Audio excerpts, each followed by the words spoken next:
Bienvenidos a Con el Chico al Aire, el podcast, una presentación de elaguja.cl. Con ustedes, Claudio Garrido Moya. Hola, ¿qué tal? Bienvenidos a Con el Chico al Aire número 22 de este 26 de julio del 2024. Ya se nos va julio con sus memes, con su frío. Oye, que ha hecho frío este mes. Mucho frío, pero aquí estamos haciendo el aguante. Me ha picado la garganta, como condenado estos días. Yo creo que hay un tema de alergia ahí, Vamos a tener que ir al médico a ver pasado. Pero ahí mi amiguito Propolio ha hecho lo suyo, ¿cierto? Para acompañarme y no morir en el intento haciendo clase y también haciendo este podcast, que viene en este capítulo con algunas cositas interesantes. Soy Claudio Garrido Moya, escritor, periodista, profesor, buscador, chamullento y todas esas cosas. Y que te voy a acompañar en este trayecto con el primer bloque, que va a hablar acerca de la indignación nacional que ha producido el tema del caso de Eduardo Macaya, condenado abusador sexual, viejo pederasta, cochino, degenerado, que ha sido condenado a 6 años de presidio. El punto es que, claro, la cautelar antes de su presidio lo mandaron para la casa al weón.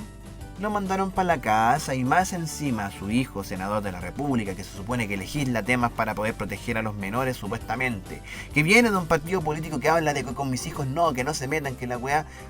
Bueno, una familia que ha ocultado un montón de cosas sórdidas, violentas, degeneradas, weón, y que no nos sorprende, no debería sorprender porque viene precisamente de un partido político donde han abrazado y se han juntado con un montón de otras personas que históricamente se han conocido como, sin ir más lejos, como pederastas o cosas por el estilo. Hablamos de Luis Espiniak, del Paul Schaeffer, de Karadima, de Sacarache, y un catálogo de viejos degenerados que han hecho historia por la cochinada que han hecho y que, miren ustedes, este senador de la República defendiendo a rajatabla a un pedófilo.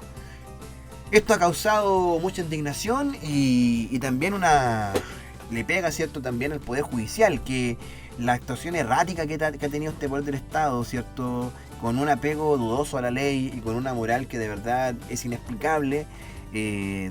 Trato de dar mis argumentos para poder dar a entender de que esta situación se puede tornar muy peligrosa de aquí en adelante, porque hay un descontento, porque esto nos viene a recordar finalmente de por qué la gente, ¿cierto?, está choreada con cómo funciona la cuestión, más allá del discurso de la inseguridad, que eso es un pelo de la cola.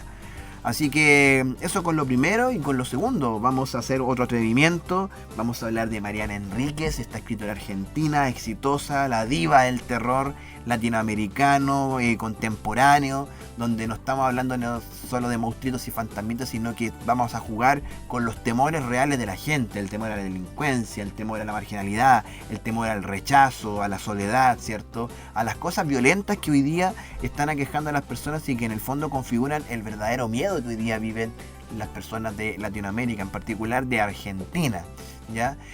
A través de comentarios acerca de 2 de sus libros. Estamos hablando de Cuando hablábamos con los muertos y Las cosas que perdimos en el fuego, libros que considero fundamentales para poder iniciarse en lo que voy a denominar el marianismo, porque yo creo que Mariana Enríquez está siendo el referente, ¿cierto?, latinoamericano más importante hoy por hoy dentro de la escritura de este género del terror, pero un terror urbano, un terror cotidiano, un terror que usted puede vivir arriba de la micro, en el paradero, en el almacén, en la villa que usted vive, ¿cierto?, camino a la pega, porque todos los días están pasando cosas en las ciudades y mucho de aquello se esconde bajo la alfombra.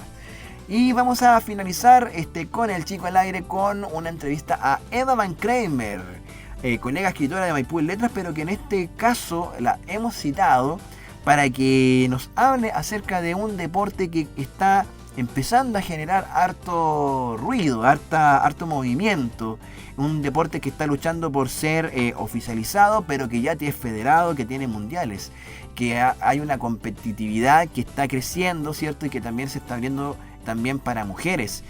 Estamos hablando nada menos de los combates medievales. Los combates medievales, sí, usted se está imaginando armaduras, espadas, precisamente eso. Y no solamente, ¿cierto?, desde el punto de vista performático, no solamente desde el cosplay, sino que también estamos hablando de una parte competitiva, de un deporte de roce, con sus reglas, ¿cierto? Y que está generando mucho interés, ¿cierto?, en las personas que gustan de esta temática, porque no solamente hay un tema competitivo deportivo, sino que hay un tema cultural que está de por medio y que de cierta forma define esta actividad, ¿cierto?, como algo integral, que no solamente, ¿cierto?, en la competitividad física, sino que también se inmiscuye por ahí la parte histórica, la parte cultural, la parte de saber, una estética acerca de también los distintos espacios donde surge este tipo de cosas. Hablamos de vikingos, de espadas, armaduras, yelmos y mundiales, donde ustedes también pueden disfrutar esto.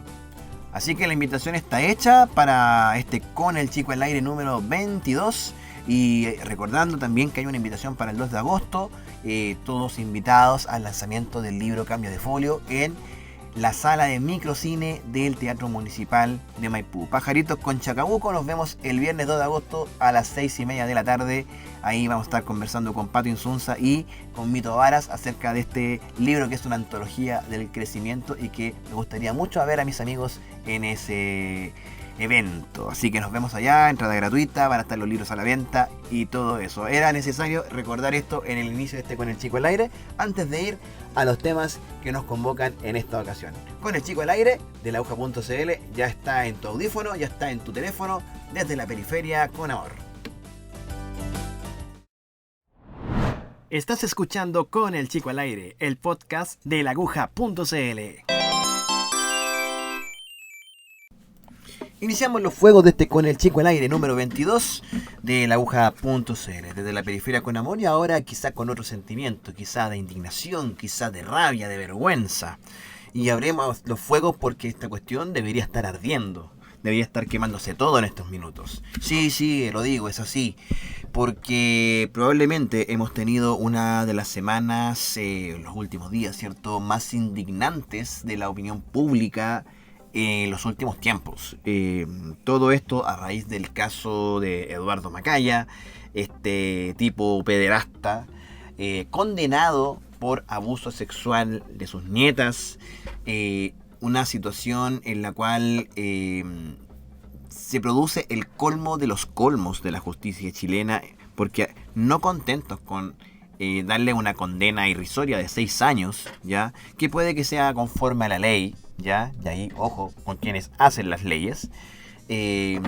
Además, no tiene cárcel en términos de arresto cautelar. Así, va a su casa. A su casa. Bueno, el weón condenado por abuso sexual está en su casa. En su casa, weón. Yo no me cabe en la cabeza el criterio de la justicia de este país.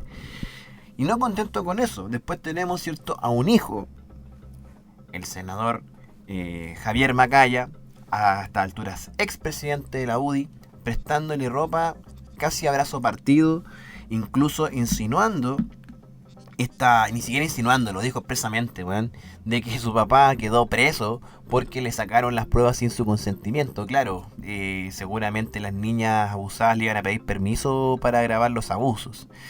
Eso, y la tardanza también del mismo sector político donde pertenece Macaya en, de cierta forma, salir a reprochar, a reprobar las palabras por último de este tipo, que no solamente se convierte en un encubridor, sino que también literalmente apoyaste, defendiste a un pederasta, ¿ya?, siendo senador de la República, siendo que tu mismo sector político es el que a brazo partido, de cierta forma, defiende supuestamente la vida de los niños, la infancia, de que con mis hijos no se metan. Bueno, en esta oportunidad comparto el sentir de la rabia de los chilenos y chilenas que en estos momentos quieren quemar todo por culpa de inescrupulosos que en estos momentos nos han venido a recordar muchas cosas que tras quizás meses de silencio de los movimientos sociales, de la misma gente, de la ciudadanía, ¿cachai?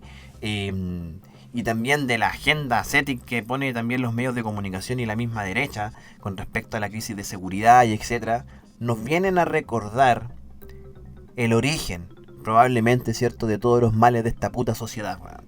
El tema de la desigualdad ante la ley, el tema de una justicia corrupta, porque no lo podemos decir de otra manera cuando nosotros notamos de que hay diferencias abismantes en el criterio de las condenas, ya, en serio, de dónde puede caber en la cabeza que un tipo como Eduardo Macaya, yo quiero ser acá súper taxativo con el tema, él fue condenado, no es una prisión preventiva durante la investigación, el tipo fue condenado, ¿ya? Tenemos situaciones paralelas que han sido motivo de debate porque se habla de un empate, por ejemplo, con el tema de Daniel Jadwe, donde el alcalde de Recoleta suspendido, ¿cierto? Está preso, literalmente preso en una cárcel, ¿ya? No en Colina 1, pero está en una cárcel, ¿cierto? Y apareció en la prensa como imputado y con toda esta imagen denigrante de cierta forma que significa aparecer en el centro de justicia y todas esas cosas. Weón, y este viejo culiado de verdad lo protegieron a morir, weón. El tema también de la prisión preventiva que tuvo ante la condena, o sea, 150 millones de pesos para que el weón esté cómodo en una sala de una cárcel, un hospital carcelario, de cierta forma con todos los cuidados posibles, ¿ya? Y esta cuestión se ha sabido y de verdad genera una indignación que, no sé, o sea, a tal punto que ya no contentos con con estas pequeñas protestas que se produjeron ya con el tema de la tarifa del transporte, ahora, bueno, motivaste a la gente a salir a la calle de nuevo, ¿cachai? Para exigir de cierta forma que se haga justicia y una justicia real, no solamente en términos legales, sino que en términos morales. Porque aquí es donde nosotros nos encontramos, ¿cierto?, con este tema de que la ley no es representativa necesariamente de lo correctamente moral. Entonces, y bueno, y bien sabemos, ¿cierto? Ya han quedado numerosas evidencias en el último tiempo de que la justicia finalmente no pareciera ser justa, porque que tiene un sesgo de clase, tiene un sesgo de ideología, ¿ya? O sea, perdónenme que insista con el ejemplo, pero es un absurdo comparar el caso, por ejemplo, de Daniel Jadwe con el de la Katy Barriga, ¿cachai? Que son delitos prácticamente parecidos a los que se le imputan, ¿ya? Siendo que la Katy Barriga se pidió 31.000 millones de pesos, pues, weón, y está en su casa, pues, weón, y está en su casa, ¿cachai? Igual que el otro viejo culiado que abusó de cabros chicos, weón, y quizás de cuántos más habrá abusado, porque estos, claro, la condena es por los chicos que denunciaron, pero es sabido que estos viejos culiados, ¿cachai? Degenerados, no solamente, ¿cierto?, quedan contentos con su propia familia, que más encima, bueno, esta cuestión de que la familia debatió de dejar la viola, o sea, weón, no te puedo creer el nivel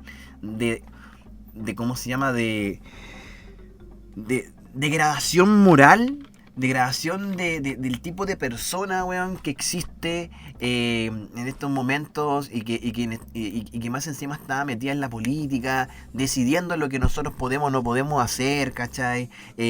Tomando de cierta forma paladines de la justicia y de cierta manera también a sus adversarios políticos tratando como si fueran lo peor de lo peor, weón. O sea, nosotros le podemos reprochar muchas cosas al Frente Amplio, al amiguismo que tienen, de repente la falta de calle que ellos evidencian, ¿cachai? Y por supuesto es fustigable el asunto del caso de las fundaciones, ¿cachai? Pero esa weá es un moco de pavo, weón, contra tanto degeneramiento que en particular, por ejemplo, la UDI ha defendido. O sea, partamos por la base que los weones han opuesto tenazmente a la educación sexual integral, que yo como docente, weón, voy a defender a morir, weón, porque es precisamente este tipo de situaciones las cuales muchas veces permiten identificar y darnos cuenta de cabros que son abusados sexualmente, de cabros que están pasándolo mal dentro de sus familias porque ahí no tienen una persona a la cual acudir frente a una situación como esa. También que ellos también sepan en qué momentos tienen que decir que no, en qué momentos también tienen que poner los límites, ¿cierto? Porque son cosas que probablemente en estas familias no se habla, ¿cachai? Y no se habla porque es tanto el poder, es tanta ¿cómo se llama? La posibilidad de que les pegue, ¿cachai? La situación que está pegando como familia, prestigio, abolengo, plata, influencias, qué sé yo, ¿cachai? Que muchas veces se opta por el silencio, se opta por el silencio, ¿cachai?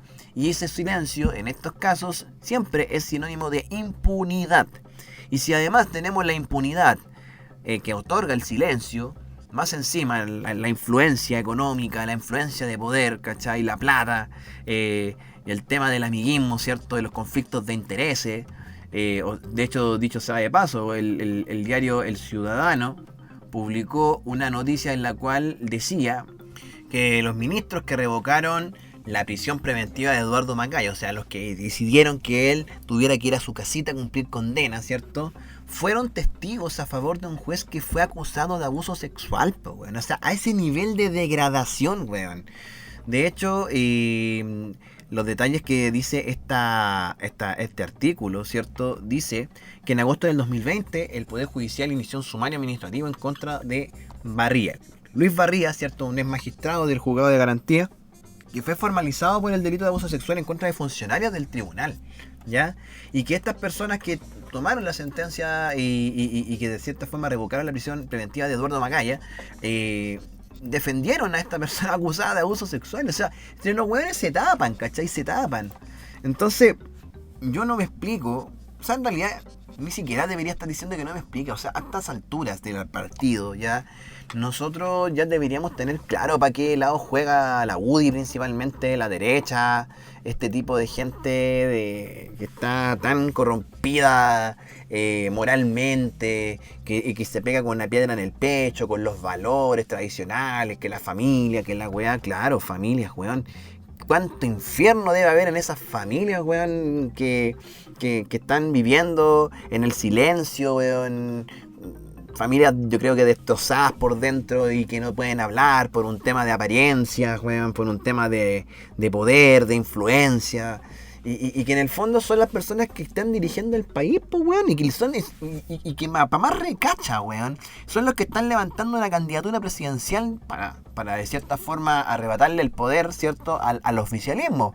Yo quiero insistir, o sea, el gobierno de Gabriel Boric tampoco lo ha hecho perfecto, ¿cachai? Pero midamos el nivel, ¿cachai? De condoros, weón, que se manda. Porque podríamos decir que los condoros del gobierno de Boric ya son weas que en el fondo son risibles, weón, al lado de la gravedad de las situaciones que ocurren en la UDI, y que una y otra vez, weón, desde hace más de 15 años, se han venido reporteando, se han venido en profundidad, weón, tratando. O sea, estamos hablando de un partido que tiene militantes cuyos, dentro de sus influencias, tuvo a Claudio Spinac, weón. De aquí hay que recordar el caso Spinac, weón, que dejó la patada también hasta en la prensa, pues, weón. O sea, Jovino Novoa, weón, Carlos Bombal, weón, todas estas figuras, personalidades que son casi dioses, weón, de la UDI, y que, bueno, el finado Novoa también, pues era el dios de la UDI, ¿cachai? Y el weón estaba metido en esta weá, ¿cachai? O sea, finalmente, si no se fueron presos, weón, es porque, claro, algo hubo ahí, ¿cachai? Que en el fondo les permitió seguir gozando de la libertad, pues, weón, no llegar y meter a un weón de la UDI preso, y eso se sabe en esto de lo que está ocurriendo, ¿cachai? ¿Es de gravedad lo que estamos diciendo? Sí, es de gravedad lo que estamos diciendo, porque lo que está pasando es diciendo, o sea, estamos hablando de la misma clase de personas que compartía o se compartió un tecito con Paul Schaeffer, bueno, en Colonia Dignidad, pues, bueno, o sea, evidencia y reinterpretaciones de la historia hay de cómo en Colonia Dignidad, weón, se violaban sistemáticamente niños, weón, y todo tipo de abusos, weón, y la derecha, la UDI, weón, iba a sus reuniones paramilitares con los culiados de la dictadura, ¿cachai? A pasarlo bien, a pasarlo chancho, ¿cachai? Con Jaime Guzmán, pues, weón. Todo, weón. Mira, a mi juicio, y quiero ser bien enfático en decirlo, la UDI, weón, la UDI es una tienda de depravados, weón. Es una tienda de depravados, donde muchas veces, weón, voces han gritado y hasta los cuatro vientos. O sea, me quiero acordar, por ejemplo, de la Lili Zúñiga, la ex jefa de prensa de la UDI, que sacó el libro Imputada, ¿cachai? Con la periodista Angélica Yáñez, weón, la cantidad de información de situaciones corruptas, irregulares, weón, que aparecen de la UDI y del doble estándar moral que tienen y del trato que tienen con las propias mujeres del partido, weón. Y que de cierta forma hay gente que se escapa un poco de esa onda que tiene la UDI, weón, tan rancia, terminan fuera del partido, pues, weón, terminan vetados, pues, ¿cachai? Insisto, yo soy de la idea de que la política es muy esencial, ¿cachai? Para los países, para los gobiernos, para la sociedad, ¿cachai? Porque es la forma de distribuir el poder. O sea, el poder siempre va a existir, nos guste o no nos guste, no va a haber nunca una igualdad, ¿cachai? Pero hay que tratar de moderar esa brecha, ¿cachai? Y hacerla lo más imperceptible posible.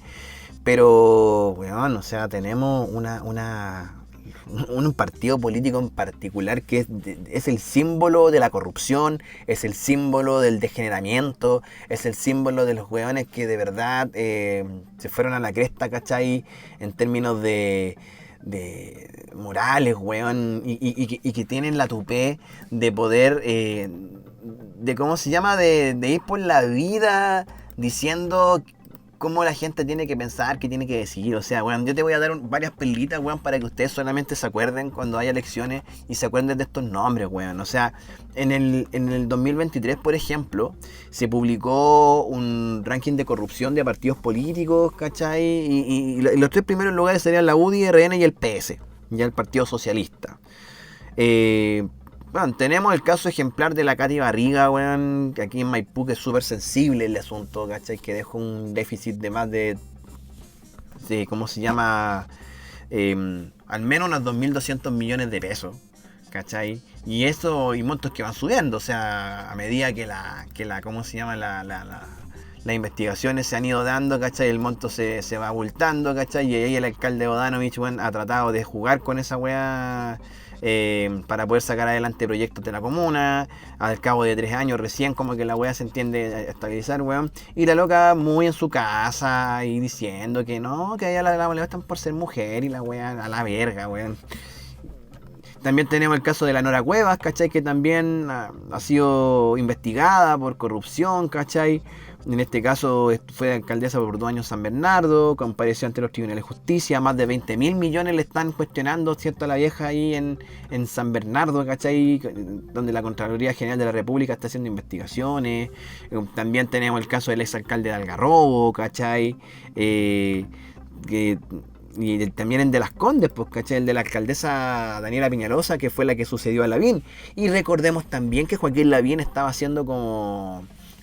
alcanzando mucha notoriedad y le pillaron cositas también, weón, y él luego tuvo que desaparecer del mapa, ¿cachai? Además de haber perdido la primaria, ¿cachai? Y después como que le pillaron 1000 cosas, weón, a Joaquín Lavín y el weón desapareció del mapa, ¿cachai? ¿Qué más? O sea, hay un artículo, el que estaba citando, pues, el del mostrador con este informe que sacaron el año pasado, ¿cachai? Mira, acá dice que 12 personas fueron condenadas o obtuvieron una salida alternativa por emitir boletas ideológicamente falsas por un financiamiento irregular de campañas políticas. Esto el mostrador lo publicó en el año 2023. 6 personas fueron electas por cargo de votación popular y las otras 6 corresponden a militantes del partido. Entre personajes que destacan se encuentran el actual senador Iván Moreira, el del raspado de la olla. Recordemos, ¿cierto?, que él nos legó esa frase del raspadito de la olla, sobre todo con este tema de las boletas, del financiamiento irregular de la política. Y ahí también, ¿cierto?, cayó Martí Sassi, Pablo Salaquet, weón, Jaime Orpiz, que dicho sea de paso, el primer condenado por corrupción. Ahí, por favor, gracias por tanto, señora Chong, por perseguir a estos giles, ¿cachai? Pablo Wagner, que fue subsecretario de Minería en el primer gobierno de Piñera, Carolina Gacitúa por fraude al fisco, ¿cachai? Marianela Ovalle por lavado de activos, Mariana Quirós, Pablo Janzana, Manuel Rodríguez, Cristian Levy, Gustavo Alessandri por fraude al fisco. Muchas, bueno, la cagamos, weón. Y también dentro de los casos emblemáticos está la Reginato, pues, weón. Entonces, weón, o sea, realmente, weón, estamos aquí haciendo juicio de los weones que se codearon con Schaeffer, se codearon con Karadima, se codearon con Spinac. Weón, defendieron las atrocidades de la dictadura. Los weones se han pelado cualquier plata, weón, de las municipalidades. ¿Ya? Y más encima, weón, tenían un presidente de partido que defendía públicamente a un pederasta. ¿Ya? Con una candidata a presidenta, Evelyn Matei, que se demoró 4 días en pronunciarse frente al tema. Se demoró 4 días. Y son los mismos que te están diciendo con mis hijos no, que no a la ley de educación sexual integral, que los hijos no se tocan, que la familia no se toca, y que eran los mismos que antes estaban en contra del divorcio y ahora están casi todos divorciados, ¿cachai? Y que son los mismos que se han encargado de decirle a las mujeres que no aborten, pero ya ahí estamos con la apendicitis, ¿cachai? Bueno, de verdad esto es un descalabro. Y el señor Javier Macaya, yo siento que moralmente debería desaparecer de la arena pública. Debería desaparecer de la vida pública. Este weón debería multiplicarse por 0, pum, chao, te fuiste. Y lamentablemente, ¿cierto? No hay posibilidad de hacerlo salir del Senado, po, weón. Si ahí muchas veces se dice si es que una persona puede renunciar a un cargo parlamentario, no puede. No pueden renunciar, ¿cachai? No pueden dejar de existir. Porque la única vía de poder hacerlo es ¿cómo se llama? Por situación médica, hasta tengo entendido, o si tú asumes un cargo público, cierto, llamado por el presidente de la república, cosa que no es el caso, ¿cachai? Entonces, bueno, es una weá brígida, porque todo esto también nos lleva al tema de la justicia que les decía yo, porque cómo opera la justicia en este país, ¿cachai? Donde nosotros sabemos que por un tema de clase, bueno, es más probable que nosotros nos vayamos presos que estos weones, ¿cachai? A mí puede que me lleven preso, weón, por, no sé, por no pagar la micro, weón, y estos locos que se van a violar a medio mundo, ¿cachai? Ahí van a quedar en la casita, ¿cachai? En la casita, o sea, recordemos también el caso de Camila Polisi, pues, weón. Aunque Camila Polisi no ha quebrantado, ¿cómo se llama? ¿Cómo se llama? Esta prisión preventiva que tiene en su domicilio, ¿cachai? Que la ha capitalizado bastante bien, weón. Se ha forrado en plata, ha facturado como condenada, weón. ¿Y qué persona, weón, si en su sano juicio, estando presa, puede estar facturando de esa manera, weón? Es que esas son las paradojas, porque en el fondo tú sabes, ¿cachai? Que si no eres una persona no eres de la gente como ellos, ¿ya? Si algún día, por algún motivo, ¿cachai? Ya sea accidental o no, tienes que enfrentar a la justicia, tú sabes que cagaste, ¿cachai? Tú sabes que cagaste. O sea, la persona del balón de gas, weón, en Osorno, que la condenaron por 6 años por pelarse un balón de gas, weón. De eso, weón, estamos hablando, ¿cachai? Estamos hablando de que, por ejemplo, existe ya esta misma sensación de inseguridad de la que se ha hablado y de que los medios y la misma UDI, weón, han estado, pero dándole como duro al discurso, weón, de los venezolanos, que la inmigración, que el narcotráfico, que esta weón no puede ser, weón. Puta, ¿cuántos de ellos deben estar terrible duros en esta weá, cachai? Entonces con esto ya el discurso se les va a la chucha. O sea, en el fondo, esto nos viene a recordar, cabros, que en Chile, weón, existe un cúmulo de problemas no resueltos, ¿cachai? Y que no necesariamente tienen que ver con la delincuencia, weón. Y este es un lastre que se viene arrastrando desde el estallido social hasta ahora. Donde no fuimos capaces como países, como ciudadanos, weón, de hacer una weá decente, ¿cachai? Para poder sacar una constitución como la gente, weón. Y esto, es un mea culpa que nos tenemos que hacer nosotros, pero que finalmente lo único que permitimos, weón, rechazando la propuesta constitucional, weón, en un principio, weón, es que cosas como las que están pasando hoy día, weón, se perpetúen. Y los weones están cagados de la risa, y cagados de la risa van a seguir porque más encima, weón, de cierta manera los weones saben que frente a todo este escándalo público, weón, frente a toda esta weá, ¿cachai? Los weones de la justicia están más mojados, weón, que no sé, que copa de agua, weón. Como el pico la comparación, weón, pero, weón, más mojado que la mierda, pues, weón. Entonces, puta, qué paja, weón, saber que finalmente, weón, lo que es importante para uno, que tener las mismas oportunidades, la igualdad ante la ley, weón, la igualdad de posibilidades y un montón de otras cosas, ¿cachai? O sea, quedan las cagadas, los weones responsables, weón, ahí quedan, pues, weón.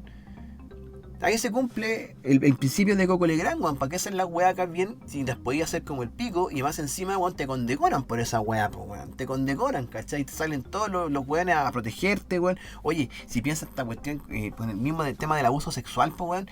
Weón, la UDI viste que se hizo un proyecto de ley en el 2021 de la imprescriptibilidad de los delitos de sexuales contra menores, ¿cachai? O sea, que son delitos que no prescriben, ¿cachai? Que de cierta manera antes, si ocurría una cosa de estas características, ¿cachai? Después de cierto tiempo ya no podías denunciar, no podías tener un proceso, ¿cachai? Y ahora son imprescriptibles, ¿cachai? Adivinen quiénes fueron todos los güeyes que se abstuvieron de votar a favor de la ley. La UDI en pleno, güey, y el mismo Macaño entre medio, ¿cachai? O sea, a mí me da a entender esa weá de que probablemente estas cosas, weón, se sabían desde hace mucho tiempo. Desde hace mucho tiempo. Y eso es aún más grave porque tenemos claro que hay gente que encubrió por años todo esto que estaba pasando. ¿Cachai? Y de hecho acá ocurrió otra situación que Radio Biobío, por ejemplo, publicó, ¿cachai? Acerca de una persona que llamó a Macaya, hasta el viejo culiao, ¿cachai? Y que la increpó, pues, weón. Y hay una llamada telefónica que acá que Biobío publica y que dice, onda así como la persona que llama a Macaya dice: acabo de saber que tocaste a mi hija. Cacha la weá fuerte, pues, weón. Entonces, weón, salen fragmentos que dicen, y el viejo culiao así como negándolo todo, weón. Fíjate que sí, porque incluso pude ver los videos donde estás haciendo lo mismo. Le tocaste algo a mi hija. Realmente jamás pensé sobre ti. Eres un pedófilo asqueroso. ¿Ya? Y el loco excusando. Aquí hay una frase que dice: por favor escúchame, yo con tu hija cuando era más chica siempre jugamos con la niñita y todo con la cosquilla. Yo te juro que así intencionalmente puede que la haya pasado a llevar. Weón, pero concha tu madre, weón. Si el weón le pusieron un video, le hicieron un video haciendo la weá, concha tu madre, weón. Pero ¿cómo? ¿Cómo frente a eso? No entiendo, weón. Bueno, ¿a qué quería llegar también con este tema de la justicia? ¿Cachai? Que, mira, hay muchas situaciones que la justicia, ¿ya? Está haciendo de cierta forma la vista gorda, sobre todo con este tema de los weones pedófilos, con el tema de la delincuencia, el tema de la famosa puerta giratoria, weón.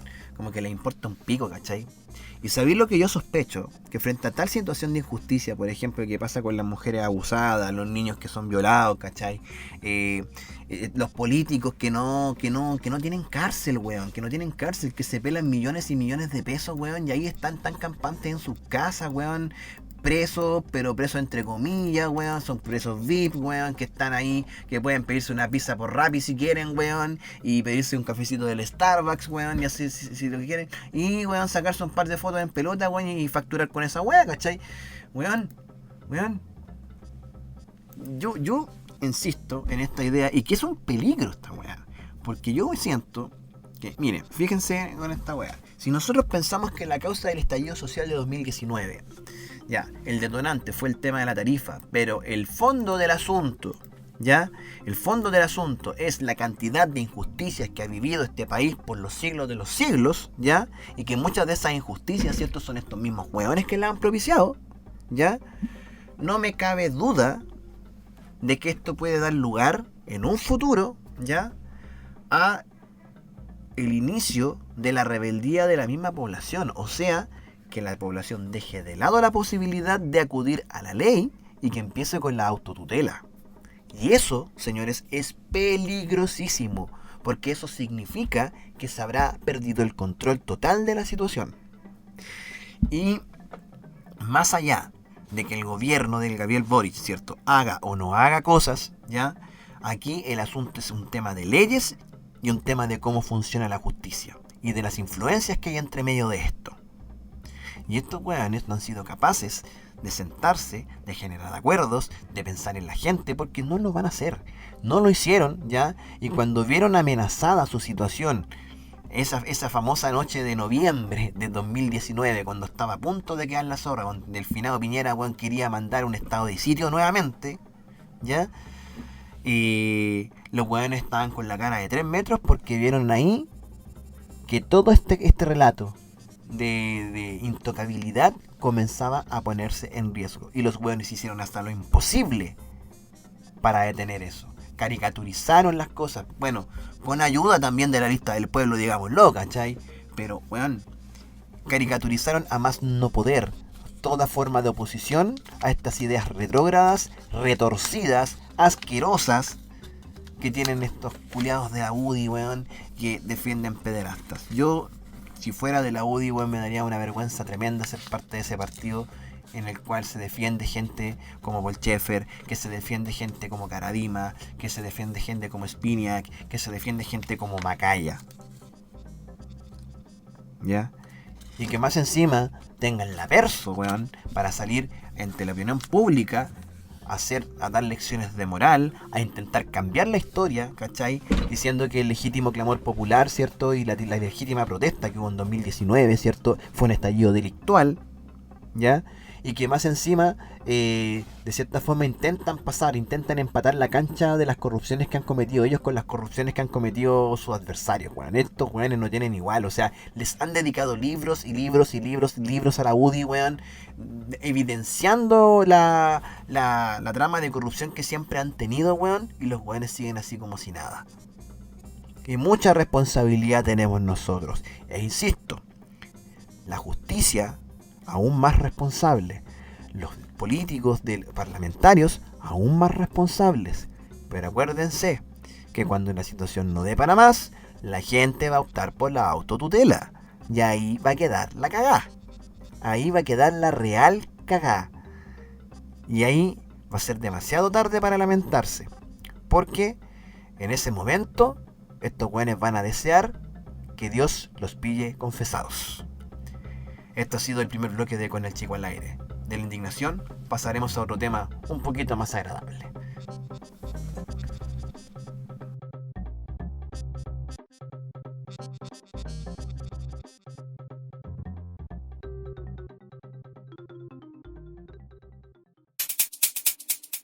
Te invito a conocer mis libros Transantiago, la capital indignada, El andén de las distancias y Cambio de folio en la página www.caludiors.cl, o también puedes seguirme en el Instagram escritor.caludiors. Tenemos una cita con las letras.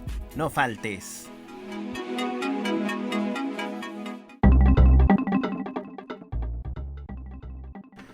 Continuamos Con el Chico al Aire de la Cuca.cl, desde la periferia con amor, acompañándote en tu trayecto o en lo que estés haciendo en estos instantes. Bueno, me convoca de nuevo pegarme la audacia de poder hablar de libros, que no son míos, claramente. Sí, porque hoy convoco a la figura de Mariana Enríquez a este comentario.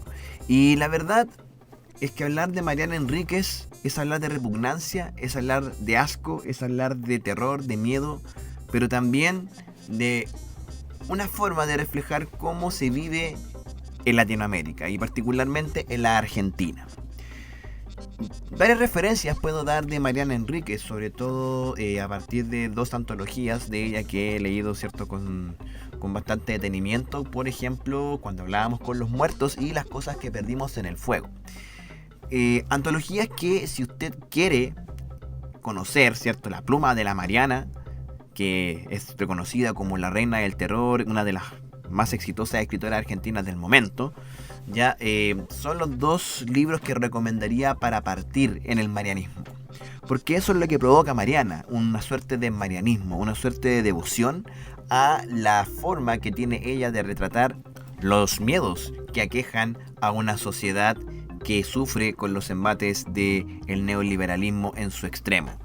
Estamos hablando, por ejemplo, de un contexto de producción donde toma la parte de las dictaduras, muy latinoamericano esto, ¿cierto? Y también los malos manejos económicos que hoy por hoy tienen a Argentina en este loop de crisis financieras, económicas, que finalmente golpean a las familias más pobres, a los marginados y a todas aquellas personas que les cuesta ganarse el pan. Pero para entrar en materia literaria, la primera estación que propongo es Cuando hablábamos con los muertos. Libro que tiene 3 relatos. El primero hace relación a esta actividad de jugar con la ouija. Unas chicas se ponen a jugar con la ouija, ¿cierto? Y dentro de sus experimentos con el más allá, empiezan a percibir la presencia de una persona que ya no debería estar con ellas. Este tipo de cosas es una introducción al marianismo, que les digo yo, porque ella empieza a hacer referencia a lo que son, podríamos decir, estos costumbres, santos paganos, ¿cierto? Y juegos entre que las personas de las clases populares empiezan a ejercer de cierta manera sus creencias y sus cosmovisiones. Acá de cierta forma se desdeña la creencia religiosa clásica de la iglesia, del catolicismo, ¿cierto? Que mucho tiempo estuvo en boga en Latinoamérica y que todavía de cierta forma en los países más caribeños se da. Y acá empiezan a ganar terreno los santos paganos. Por ejemplo, si nosotros hacemos como el paralelo con Chile, como las lloronas, ¿cachai? Otro tipo de figuras que son de la cultura popular. Entonces, esto lo refleja claramente a través de prácticas, rituales o situaciones que se pueden dar perfectamente en un contexto doméstico, en un contexto cotidiano. Por ejemplo, de niñas que por curiosidad, ¿cierto?, se ponen a hacer espiritismo y que de repente se encuentran finalmente con una impresión muy brígida en relación a las personas con las cuales, o a las presencias o espíritus que se van a encontrar. El punto es que, claro, ese texto es violita respecto a lo que uno se va encontrando más adelante. Porque si hay una característica que tiene Mariana Enríquez, ya para poder atraparte con el terror que ella propone dentro de su literatura, es la crudeza con la cual trata los asuntos que están en sus escritos. ¿Y a qué me refiero con la crudeza? No necesariamente estamos hablando acá de una serie de sujetos desquiciados, psicópatas, como por ejemplo el estilo de Stephen King, que Mariana Enríquez de hecho es una devota de Stephen King en términos literarios, o también de Lovecraft, ¿cachai? Donde sus monstruos se representan de cierta forma lo peor del ser humano y los convierte en un ser que es una representación de estos vicios, las sombras en el fondo que tenemos los seres humanos. Sino que Mariana Enríquez juega con nuestros miedos más íntimos, pero miedos que también son compartidos por una sociedad. Por ejemplo, el miedo al ser distinto. Ya, en su máxima expresión de la palabra, o sea, ni siquiera estamos hablando de monstruos ni de fantasmas de buenas a primeras, que aunque la parte paranormal, la parte fantasmagórica igual la utiliza, pero no está en eso en un primer plano. En un primer plano está el miedo a lo marginal, el miedo a la pobreza, el miedo a ser asesinado, asaltado, violado, ya, todas estas cosas que producen finalmente las problemáticas sociales que los gobiernos no son capaces de solucionar, y sobre todo, ¿cierto?, en una Argentina que desde el 2001 en adelante, ¿cierto?, ha venido cada vez cayendo en decadencia en términos de cultura, en términos de cómo la gente también puede convivir. O sea, estamos hablando de la gente común y corriente, porque si hay algo que pasa en la literatura de Mariana Enríquez, por ejemplo, es que nos quita de la cabeza ese estereotipo, por ejemplo, de un Buenos Aires cosmopolita, glamoroso, cultural, ¿cachai? Oye, si tú vas a Buenos Aires, claramente, ¿cierto?, hay un montón de atracciones que tú decís, oye, es una ciudad muy sofisticada, muy moderna y de cierta forma resiste todavía el embate de una crisis económica que se prolonga en el tiempo. Sin embargo, Mariana Enríquez nos recuerda que hay poblaciones allá, bueno, llamado villas, esa es como la nomenclatura que tienen en Argentina para los asentamientos de clase baja, y que en esas villas también ocurren cosas, y ocurren cosas muy sórdidas, ¿cachai? Entonces, la parte lingüística de la Mariana Enríquez, o sea, el discurso que tiene, ya, es que acá no hay lugar a eufemismos, no hay lugar a metáforas. Esto no es poesía, ya, poesía desde el punto de vista clásico, sino que esto es la realidad. Y la realidad es horrible, es fea, es hedionda, es asquerosa. King dice en su Danza Macabra que hay niveles de miedo, ¿cierto? Y que todo parte por la repulsión. De cierta forma, leer ciertas cosas de Mariana Enríquez producen ese asquito, esa sensación de incomodidad. Y si seguimos analizando, por ejemplo, este libro de Cuando hablamos con los muertos, después pasamos a el relato llamado Las cosas que perdimos en el fuego, que le da el nombre, ¿cierto?, a la antología que después empecé a leer. Cuando hablamos con los muertos, esa esa antología fue publicada por la editorial Montacerdos en Chile. Este es del 2013 y incluye relatos, cierto, que están cercanos a esa fecha. Y Las cosas que perdimos en el fuego, a su vez, cierto, es una antología publicada en 2016. ¿Ya? En febrero de 2016 fue la primera edición, que en estos momentos la tiene la editorial Anagrama. Hágase la siguiente idea. Vas en el metro y se acerca una tipa y saluda a todo el mundo de beso. Ya eso te parece extraño, ¿cierto? Y hoy por hoy que una persona llegue y te salude de esa manera en el metro ya es casi da pie a denuncia, ¿cierto? Como un tema de acoso, qué sé yo. Ya no está normalizado el hecho de socializar, por ejemplo, en lugares como el metro, o lugares que tienen que ver con el transporte, lugares comunes, donde antes la sociedad de cierta forma convivía. Pero más encima, imagínate que esa mujer que te saluda está quemada entera, ¿ya? Y dentro de ese cuerpo quemado, de esa cara quemada, de ese rostro, ¿ya? Ella muy coqueta, muy bien vestida, ¿cierto? Va y te coquetea con el saludo. La visión que se tiene, ¿cierto? La imagen mental que proyecta Mariana Enríquez con esto es de una repulsión, ¿cierto? Hay una intencionalidad, claramente, ¿cierto? De esta chica del subte. Ella dice que su método era audaz, subía al vagón y saludaba a los pasajeros con un beso si no eran muchos, si la mayoría viajaba sentada. Algunos apartaban la cara con disgusto, hasta con un grito ahogado. Algunos aceptaban el beso sintiéndose bien consigo mismos. Algunos apenas dejaban que el asco les erizara la piel de los brazos, y si ella lo notaba en verano, cuando podía verle la piel al aire, acariciaba con los dedos mugrientos los pelitos asustados y sonreía con su boca, que era un tajo. Imagínense, ¿ya? Acá, de cierta forma, hay un tema que habla acerca de mujeres que tienen un ritual, ¿cierto? Que se inmolan. Pero también hay una alegoría a esta historia que por los siglos de los siglos se ha perdido en el tiempo, que tiene que ver con el tema de la casa de brujas, por ejemplo, y la representación que esto a su vez, ¿cierto?, genera de la figura de la mujer a lo largo de la historia, de esta constante que ha ocurrido de que de cierta manera las mujeres o son eliminadas, o son desplazadas, o son atacadas, ¿ya? Cada época con sus distintas formas, pero si tú miras la perspectiva histórica, hay una constante de que las mujeres siempre se han visto amenazadas. Entonces, de no ser cierto por la violencia física o la violencia psicológica, también está el tema de la violencia simbólica. Y acá Mariana Enríquez, con una audacia tremenda, ¿cierto? Y con una necesidad de llamarte la atención mediante lo que no se ve bonito, ¿cierto? De acuerdo a un canon, te recuerda: a nosotros nos intentaron quemar, ¿cierto?, una y otra vez, y las que fuimos quemadas, ¿cierto?, salimos a buscar nuestro lugar. Entonces, habla de historias de violencia de género, habla de historias con una crudeza que es sobrecogedora. El relato después hace referencia a la historia de Lucila, que era una modelo que tenía una relación con un tipo llamado Mario. Y bueno, dentro del contexto de la violencia de género, él intentó quemarla, le tiró alcohol al cuerpo y le prendió fuego. Entonces, bueno, esto generó un tema de cobertura mediática, según indica el relato. Y dice: el drama llegó una madrugada cuando sacaron a Lucila en camilla del departamento que compartía con Mario Ponte. Tenía el 70% del cuerpo quemado y dijeron que no iba a sobrevivir. Sobrevivió una semana.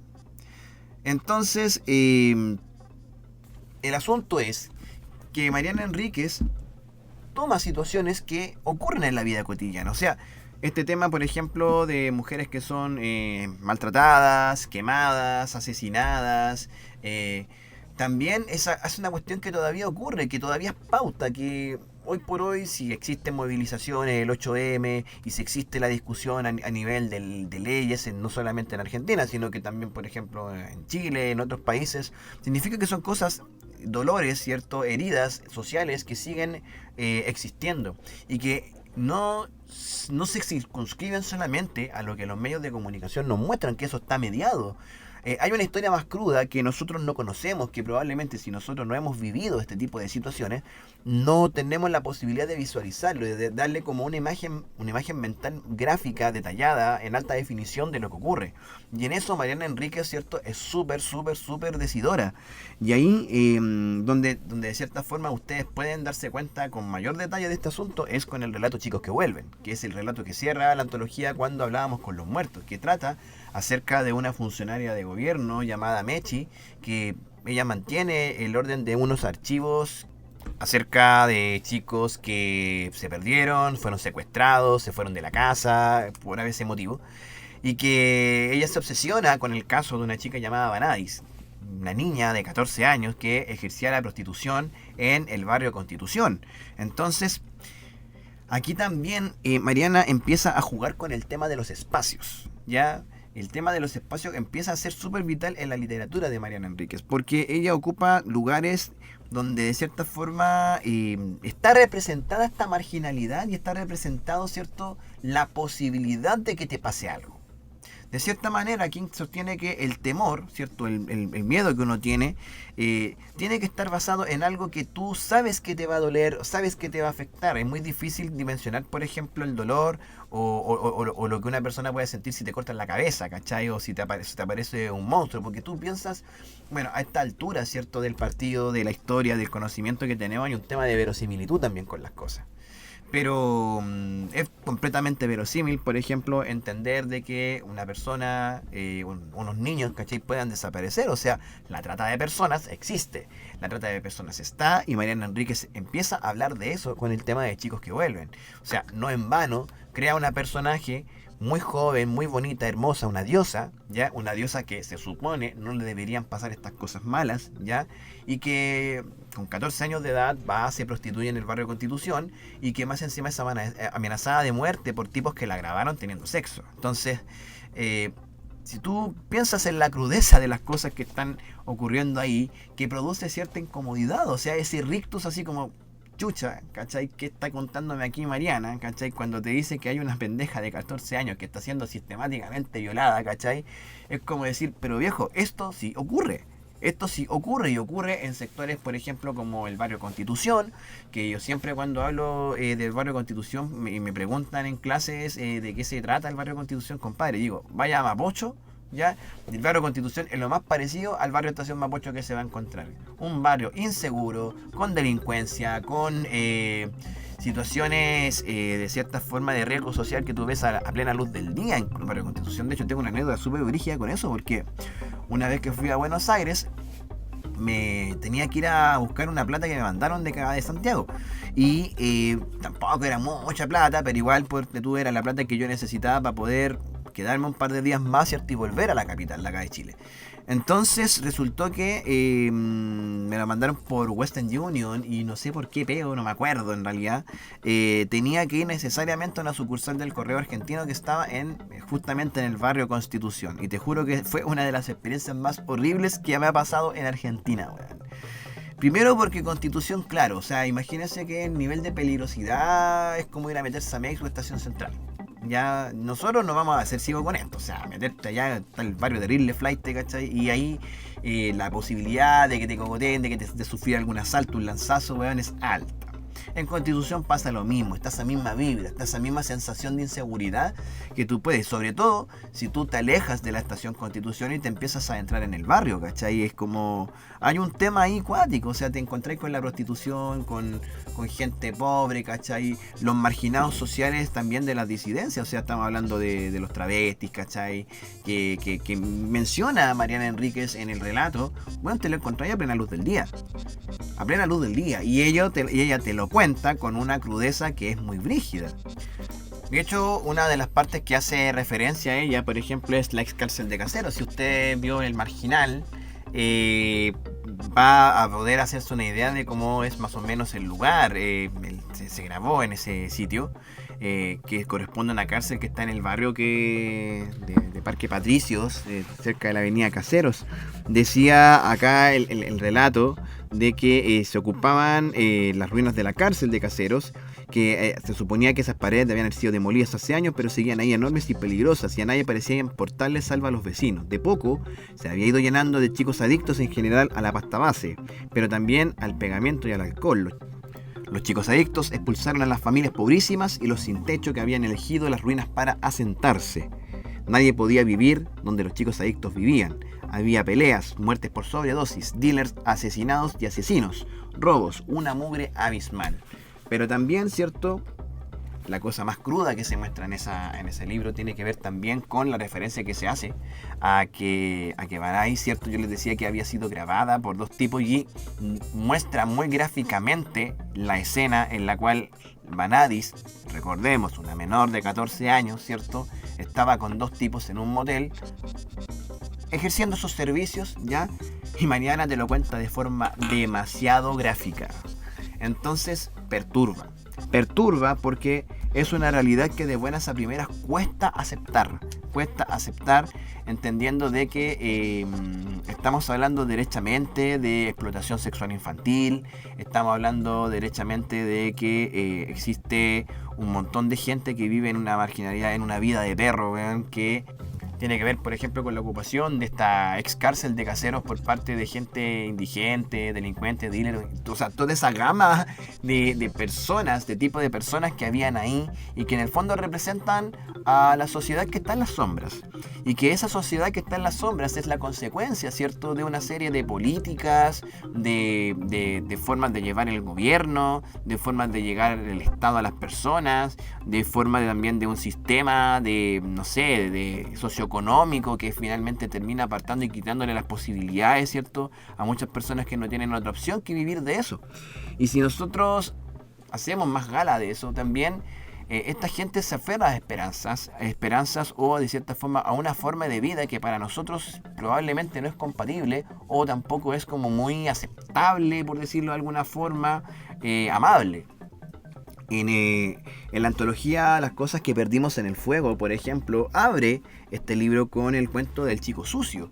Y el chico sucio, ¿cierto? Con el chico sucio volvemos al barrio de Constitución, volvemos a este entorno que se ha venido a menos con el tiempo, y que trata también de personajes que en estos momentos, ¿cierto?, están haciendo de que la historia se vuelva así como inquietante. Estamos hablando de una mujer embarazada que vive en la calle y que tiene un colchón y que vive en una esquina, ¿cierto?, que tiene un hijo, ¿ya?, o presuntamente un hijo, que es un cabro chico que vive sucio por un tema de pobreza. Y por un tema de pobreza, claramente, ¿cierto?, sucede que las madres de estos niños que viven en eso buscan la forma de sacarse el chico de encima. Y de cierta manera la protagonista de ese cuento, que es una mujer que recupera una casa familiar que estaba en ese barrio y que se puso a vivir ahí como para poder hacer de cierta forma soberanía ahí, se encuentra con esta situación del chico sucio y lo invita a comer, a darle un poquito de cobijo, ¿cierto?, y a preguntarle qué pasa con su madre, ¿cierto? Y como que el cabro chico, claro, un cabro de la calle, ¿cachai?, que tampoco está acostumbrado a que lo traten así, que a recibir un trato amable. Porque convengamos que, claro, este tipo de personas que están representadas, ¿cachai?, no son precisamente las que han tenido un trato amable con la sociedad, ¿cachai? Entonces Mariana Enríquez, claro, se mete en este tema turbio, ¿ya?, de que existen, y aquí es en la parte más o menos mágica que tiene Mariana, porque aquí es cuando empezamos a tocar, ¿cierto?, el tema de las cosas que están ocurriendo y que le da un giro más o menos paranormal, espiritual, que tiene que ver con los muertos vivos principalmente, ¿cierto?, que con lo que juega mucho Mariana Enríquez. Pasa, por ejemplo, en la que estaba contando recién del cuento de Vanadis. Claramente hay un asunto de que habían chicos que habían desaparecido y una de ellas, que era Vanadis, que estaba desaparecida, vuelven a aparecer en masa en los parques, ¿cachai?, de Buenos Aires. Vuelven a aparecer completamente iguales al tiempo que desaparecieron, pese a que hayan pasado años de su desaparición. Y eso ya es extraño. Entonces la protagonista se va a encargar de poder dilucidar ese misterio. En el caso, por ejemplo, del chico sucio, claro, pasa más o menos algo parecido, porque ella se entera de que de estas personas pobres que están viviendo en la calle tienen sus rituales, sus devociones, ¿cierto? Y que en nombre de estas personas que son como los santos paganos que tienen ellos, cometen rituales, ¿ya? Y en esos rituales puede perfectamente significar la muerte de ese cabro chico sucio, ¿cachai? O matar un hijo, ¿cachai?, como ofrenda a alguien, a un ente, qué sé yo, que representa las creencias. Entonces, claro, hay un mundo que nosotros no hemos explorado dentro de nuestros privilegios, dentro de nuestra clase social. Hay un mundo que se está erigiendo en los bajos suburbios. ¿ya? En los bajos suburbios de las ciudades. Buenos Aires es mucho más que el Obelisco, que el Teatro Colón, que Puerto Madero. Hay villas y villas que están por todos lados y que de cierta forma están reflejando una sociedad que muchas veces se intenta tapar con el dedo. O sea, Mariana Enríquez juega con todo lo que está debajo de la alfombra y lo exagera y le mete, ¿cierto?, esta cosa lingüística que es muy gráfica para poder describir las situaciones y sobre todo los lugares. Los lugares yo creo que juegan un rol súper importante.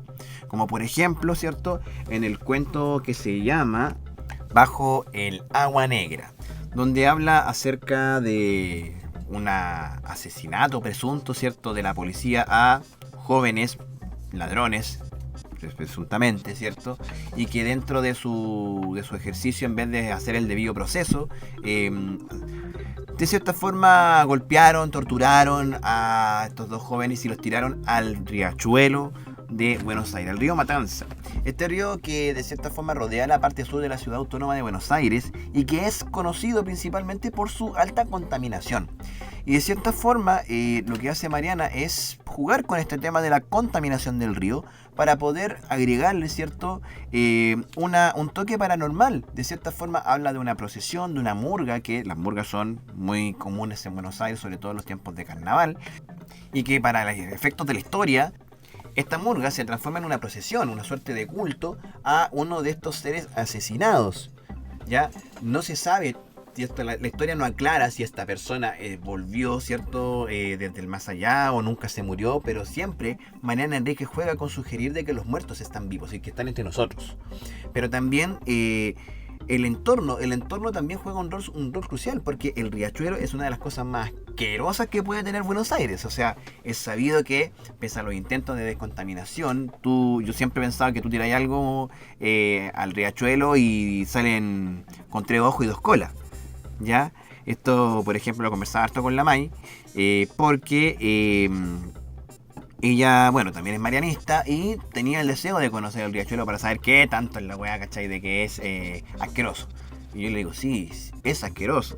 ¿Sí? Entonces hicimos una prueba, fuimos al barrio La Boca. Barrio La Boca, que si bien es turístico, ya quien sepa un poco más, ¿cierto? Si usted recorre La Boca, es un barrio de clase baja, de barrio obrero, ¿cierto? Trabajadores, pero venido a menos. O sea, usted conoce Caminito, muy bonito, las casas pintaditas y todas las cosas, pero estamos hablando de un barrio donde hay un inminente riesgo social, ¿ya? Entonces, este barrio, ¿cierto? Un barrio que también es un barrio de inmigrantes, pero no de ahora, sino que inmigrantes italianos, ¿cierto? Humildes que llegaron allá y se asentaron.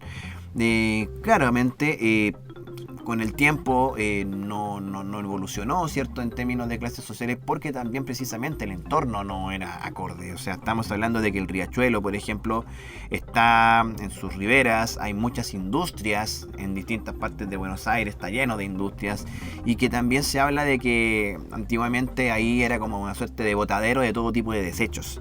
Entonces, de cierta forma, hace de que el riachuelo sea como un caudal que tampoco es turbulento, un caudal muy quieto, donde por lo mismo se asienta mucha basura, mucha contaminación.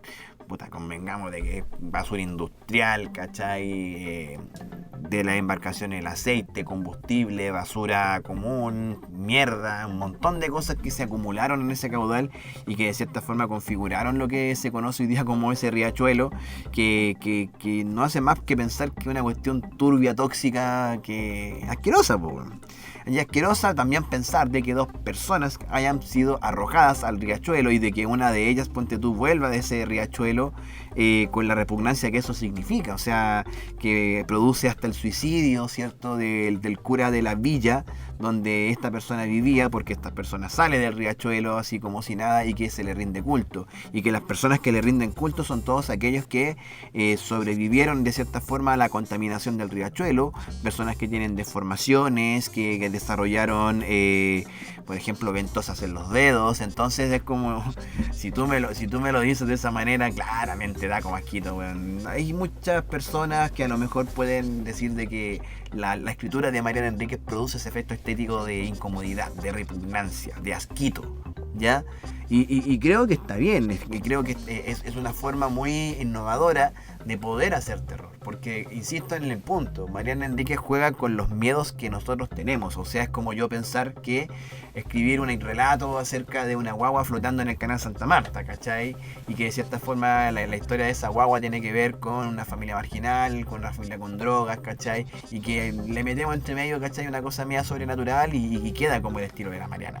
Pero yo creo que uno de los dos grandes valores que tiene Mariana Enríquez es la capacidad que tiene ella de ocupar las palabras precisas para causarte ese asco y esa repugnancia, ¿ya? Y en segundo lugar, la vida que le otorga a los espacios donde transcurren las cosas. Yo creo que eso es súper importante, el entorno, el escenario donde se desenvuelven los personajes de Mariana Enríquez, porque es precisamente lo que le da este toque de lúgubre, sombrío. Hay otros cuentos más, ¿cierto?, en las cosas que perdimos en el fuego, pero yo creo que eso, lo que mencioné en este comentario, son como materia obligatoria como para poder partir en el marianismo. Ahora, si ustedes me piden una recomendación para poder leer completo, vayan adelante con Cuando hablábamos con los muertos primero y Las cosas que perdimos en el fuego de forma posterior. Yo creo que es un buen set de libros que pueden ayudarte a entrar, porque aparte que son relatos relativamente cortos, estamos hablando de 15 páginas, 20 páginas, que es más que suficiente para poder coordinar una lectura con poco tiempo. Yo estoy tratando de dirigirme aquí a un público que no es especializado en la lectura, entonces para partir yo creo que es súper bueno. Edad, yo creo que tercero medio para arriba, yo creo que no más abajo. Y que además yo creo que tienes que hacer la apertura mental de que te vayas a encontrar con cosas que son fuertes, que son repugnantes. Yo creo que ese es como el target, de impresionarte, de generarte incomodidad, hastío, angustia, y no necesariamente jugar con ese miedo efectista que de repente tiene el género de terror, con la literatura, el cine, ¿cierto? Esta estética de lo macabro, que solamente, claro, agarra una motosierra, le corta la cabeza a alguien, salta la sangre y eso es todo, ¿cachai? No. Acá estamos jugando realmente con los temores de hoy día de la gente, ¿ya? Y ahí Mariana Enríquez creo que tiene una cancha bastante grande donde puede seguir desarrollándose y que va a conseguir sin duda nuevos adeptos de aquí en más. Así que eso, a conocer a la Marianita, la reina del terror de la nueva narrativa argentina, que hoy día fue convocada a Con el Chico al Aire en su comentario literario. El atrevimiento que tengo de hablar de libritos y de cosas literarias. Así que, sin más, continuamos con este programa. Atención que viene la entrevista con Eva Van Kramer y unas cositas del corte medieval que son bastante interesantes en Con el Chico al Aire, desde la periferia con amor. Comparte este podcast en tus redes sociales y síguenos en el Instagram elaguja.cl. Continuamos con el Chico al Aire, desde la periferia con amor. Estás Con el Chico al Aire de elaguja.cl en una nueva entrevista donde nosotros compartimos con algún amigo, amiga, conversamos de temas. Y la semana pasada, si ustedes no mal recuerdan y son fieles a este podcast, estuvimos hablando de luchas con el gran Felipe Goodman, que ahí le mando un saludo. Ahí en su casita debe estar este hombre tierno. Pero hoy día vamos a seguir hablando de luchas. Y otro tipo de luchas. Si yo te digo armaduras, si yo te digo espadas, si yo te digo el medioevo, usted ya se hace una imagen mental. Sí, esto es real y tengo a la persona indicada para hablar de esto. Ella es Eva Van Kramer. Bienvenida a Con el Chico al Aire. Hola, un gusto estar acá. Siempre un placer venir a hablar de combate medieval, que es una cosa no tan conocida en Chile, que estamos tratando como de difundir por el mundo. Exactamente, y eso mismo es lo que llama la atención, porque de cierta manera, claro, aquí uno parte casi siempre desde el estereotipo, ¿cierto? Del medievo, ¿cierto? De la figura, de la estética, ¿ya? Finalmente, indagando, nos encontramos que estamos ante la presencia de lo que finalmente es un deporte. Y así se hace más interesante el asunto, porque hablamos de deporte desde el punto de vista recreativo, cultural y competitivo. Entonces, Eva, cuéntame, ¿cuál es la realidad de este combate medieval? ¿Cómo es? ¿Cómo se hace en Chile? ¿Cómo llegamos a esto? Ya, mira, lo primero que uno siempre le aclara a la gente, que cuando uno habla de combate medieval, hay varios tipos de combate medieval, ¿ya? Está lo que es la esgrima histórica, que son gente que hace cosas muy parecidas a la esgrima olímpica, pero con técnicas medievales, pero que usan como ropa colchada, caretas de esgrima, pero con técnicas medievales. Están los chiquillos que hacen recreación, que ellos toman peleas ya existentes y las recrean con toda la indumentaria, basándose en una pelea que ya ocurrió. Y están los chicos que son los vikingos tienen otro sistema de combate, que también es un tipo de esgrima, porque tienen un punto y después se separan. Ya, lo que yo hago es full contact, full armadura, en general. Nosotros usamos armadura completa, que ronda, mira, entre los 25 40 kilos. Somos gente que mucho peso. De hecho, sí, pues yo fui con una armadura pesada al mundial ahora en mayo que estuvimos en México. Wow. Y yo fui con una armadura de 35 kilos. No te puedo creer, es como un balón de gas teniendo de ropa, güey. Sí, de hecho cansa mucho, mucho de la preparación que uno tiene física tiene que ver como con aguantar el peso. Y también como que en otros países no se, de hecho en ningún país se permite que uno pelee en armadura antes de los 18 años. No sé si es tan cierto eso que dicen que afecta el crecimiento, el peso y esas cosas, pero no se hace. ¿Ya? Entonces claro, hay algunas cosas de maduración de la anatomía, ¿cierto? De los jóvenes que están en desarrollo todavía. Oye, pero qué impresionante, porque, claro, yo insisto con el punto, o sea, muchas personas ven el tema medieval como algo más bien performático, o sea, yo digo, no sale de la caricatura del cosplay, no sé si me explico con esto. Sí, no se lo entiendo. Acá estamos profundizando en una cultura finalmente. Porque hay, como digo, hay gente que es solamente recreacionista. De hecho, Chile tiene varios grupos de recreación que están situados en épocas. Tenéis chicos que se dedican solamente a lo que hacían los templarios, tenéis chicos que se dedican solamente al trabajo como de las guerras mongólicas. Entonces, que implican una indumentaria específica, que suelen ser indumentarias como de material ligero, algunos que son más estrictos con las cosas de la historia, pero al fin de cuentas son recreaciones. Ya, nosotros tenemos a nivel deportivo más que nada dos formatos. Tenemos el formato 1 a 1, que es una pelea, que son personas que tienen la misma arma, o sea, los dos tienen armas largas, o los dos tienen espada y escudo, o los dos tienen espadas largas, son una persona contra una persona, eso tiene un tiempo y una cantidad de puntos. Yeah. Entonces te meten a una lisa, que es el espacio donde peleamos nosotros, que es como un ring, Yeah. y ahí los árbitros van contando cuántos puntos pones en una cierta cantidad de tiempo. Ese es un formato de pelea. Y el otro es el múltiple. El combate múltiple es por derribo. Metes 3 personas contra 3, 5 contra 5, lo más grande que se ha hecho es que un 50 contra 50. Wow. Que fue como... épico. Sí, no. Duró mucho menos de lo que todos esperábamos. Fue muy corto, la verdad. Oh. Pero ahí, eso va por el derribo. Entonces, como que ahí el que las cae muere. dinámicas son distintas. Sí, pues la persona que cae al piso, y caer al piso se considera 3 puntos de apoyo. ¿Ya? Si tú pones una rodilla en el piso, es 3 puntos de apoyo. Si pones la mano en el piso, 3 puntos de apoyo y estás muerto. Y también ahí los árbitros van preocupándose de que la gente que cayó, pues, que no se levante. Porque igual, en especial en el mundo latino, la gente es muy buena como va a sacarse como, no, si yo no toqué nada. Claro, es como, bueno, si lo hacen los futbolistas, que es la primera referencia de deporte que tiene mucha gente, imagínate, pues. Somos teatreros los latinoamericanos y somos dramáticos también. No, y pasa mucho, por ejemplo, Argentina, que tiene una cultura de combate medieval mucho más extensa que nosotros. Ellos como que yo fui entrenada por muchos árbitros, de hecho mi pareja es árbitro certificado, y me dice, la mayoría de los latinos están buscando el vacío legal. Así como, ¿este golpe es legal o no es legal? Somos corruptos. Sí, no. Entonces, yo el mundial, yo fui con una armadura pesada porque yo iba al múltiple. Y el múltiple, cuando vais con más peso, cuesta más que te boten. Cuando uno pesa menos, es más fácil tirarte. Pero cuando vayas a pelear 1 contra 1, te conviene estar lo más liviano que podáis. Porque ahí te cuentan los puntos. Pues la agilidad del movimiento también, ¿no? Sí, pues te cuentan los puntos, es más fácil esquivar, es más fácil golpear cuando estáis más liviano. Entonces, y ahí nosotros en el mundial nos dimos cuenta que estábamos como muy atrás. Yo conocí chicas que tenían una armadura que les pesaba 15 kilos incluyendo el yelmo. El yelmo es la parte que cubre la cabeza para la gente que no sabe. Claro. Entonces nosotros estamos como en un nivel muy distinto. Pero, oye, dale. Eva, mira, tengo 2 consultas. La primera, ¿cierto? Como estamos hablando, tú mencionaste de que hay gente que tiene la parte cultural, ¿cierto? O sea, para poder hacer este tipo de deporte, necesariamente se requiere hacer un estudio cultural, o sea, ver la historia, conocer, no sé, el testimonio, la cultura, la indumentaria, la estática, el territorio, Ujú. todo lo que implica armar una historia, un relato.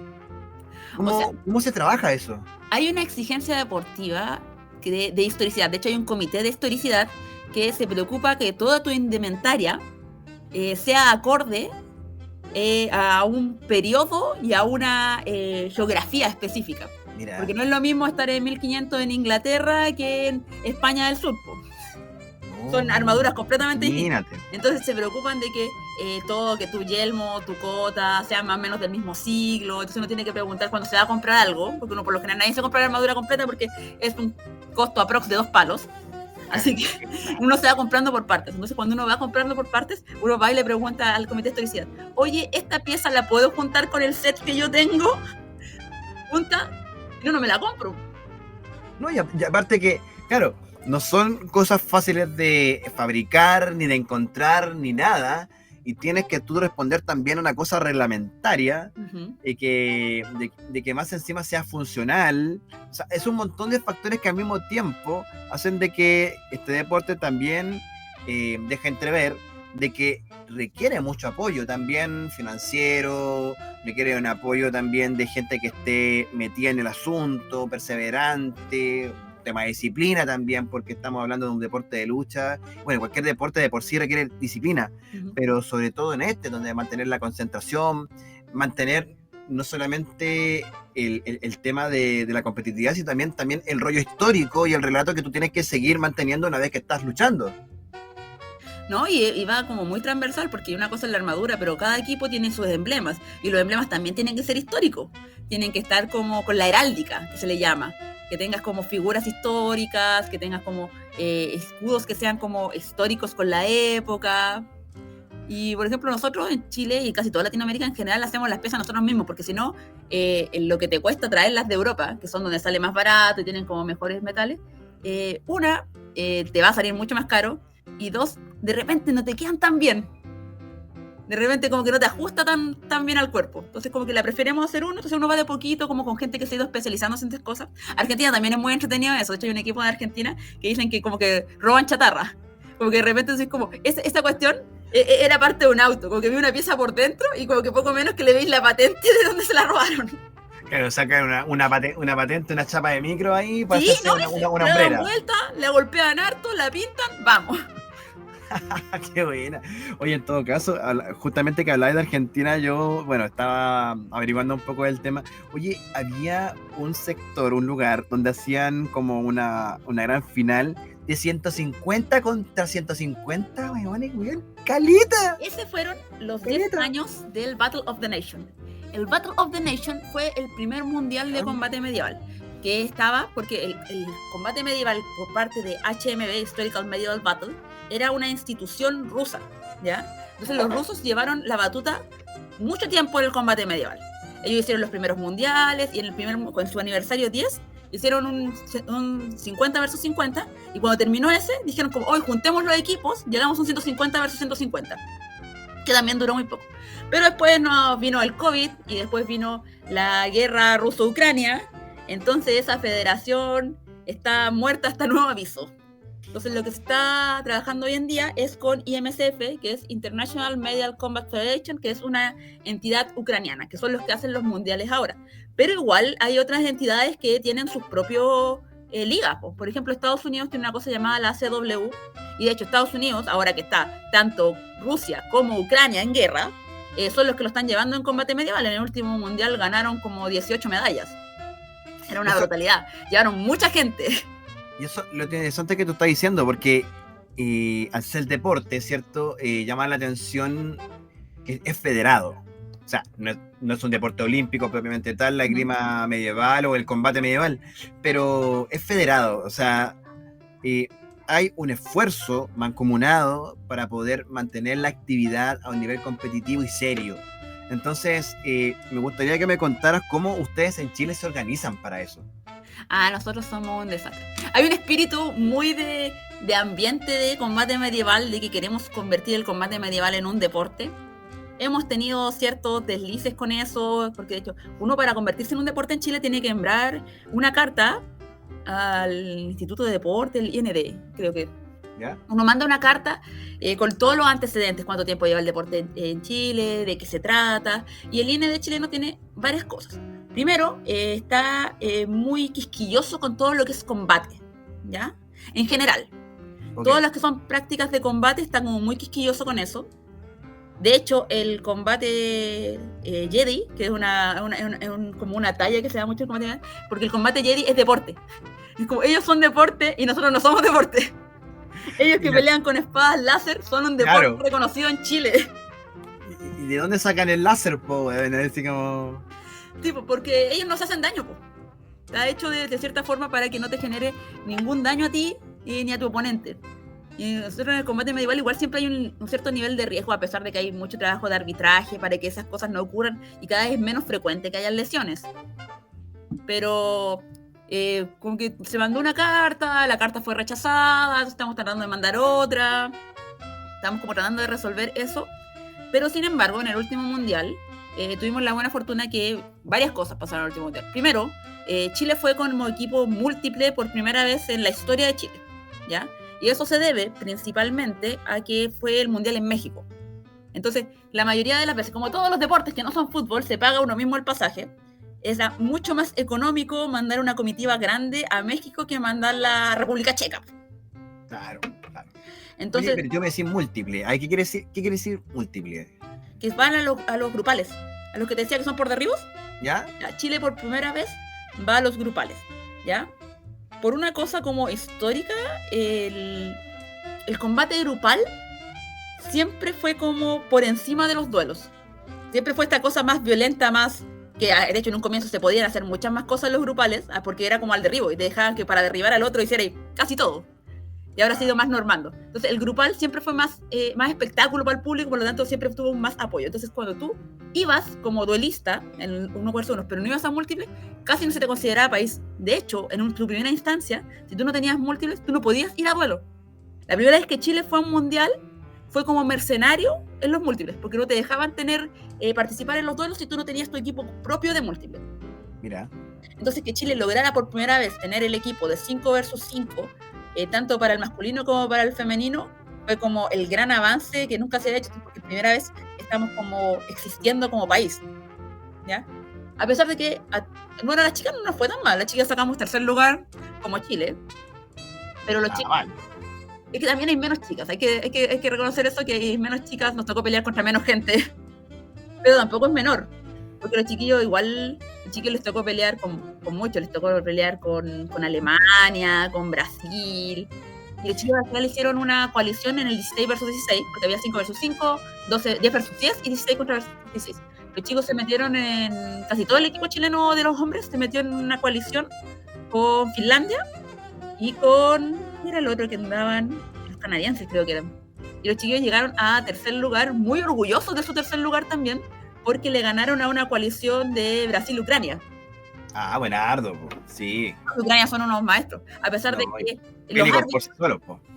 sí, pues los árbitros que son los que pueden ver como todo el avance y ver los peleadores, los árbitros igual nos decían que se nota como el desgaste de la guerra que ha sufrido Ucrania. Ucrania fue con la cantidad mínima de hombres, así como con 5, y por eso tuvieron que hacer como coaliciones, porque la mayoría de los hombres están metidos en la guerra. Sí, pues están Porque reclutados. su cultura nacional es como, hermano, tú sabes pelear, tú vas a la guerra. Claro, pues Rusia, Ucrania, todo lo que venga de la bola soviética, sabemos cómo. O sea, Sí, del la madre estereotipo Rusia. a la realidad no hay mucha diferencia. De hecho, en Rusia, ellos hacen combate medieval en el colegio como quien hace fútbol. Hay talleres de combate medieval. Ah, qué buena. ¿No? Ellos tienen Buena. como un nivel completamente distinto y por lo tanto, cuando les tocaban los mundiales, arrasaban. Pues. Tanto Rusia como Ucrania solían tener como las medallas de todo. De hecho, en el último tiempo se estuvo levantando Inglaterra, que también son muy buenos peleadores, porque también tienen una alta historia medieval, pues, combativa. Pero ahora con la guerra, como que les dio como más posibilidades a los americanos. Y también, pues como que el mundial haya sido en América, también le tocó a los europeos vivir lo que nos vivimos todos los latinos cuando vamos para allá, pues. El no conocer el idioma, el que te retuvieran equipajes, de armas, de armaduras, que eso más que nada por el idioma, pues. Nosotros cuando llegamos a México y vieron toda nuestra indumentaria, así como, oigan, ¿por qué traen espadas? Entonces como dijimos, nosotros vamos a un torneo de esto y de eso otro, una actividad deportiva, y vamos con el flyer, con todo. Pero, por ejemplo, los chiquillos de Finlandia, de Brasil, no hablaban español. Hablaban solo inglés. Y la gente de aduana de México no hablaba inglés. No te puedo creer. Entonces como que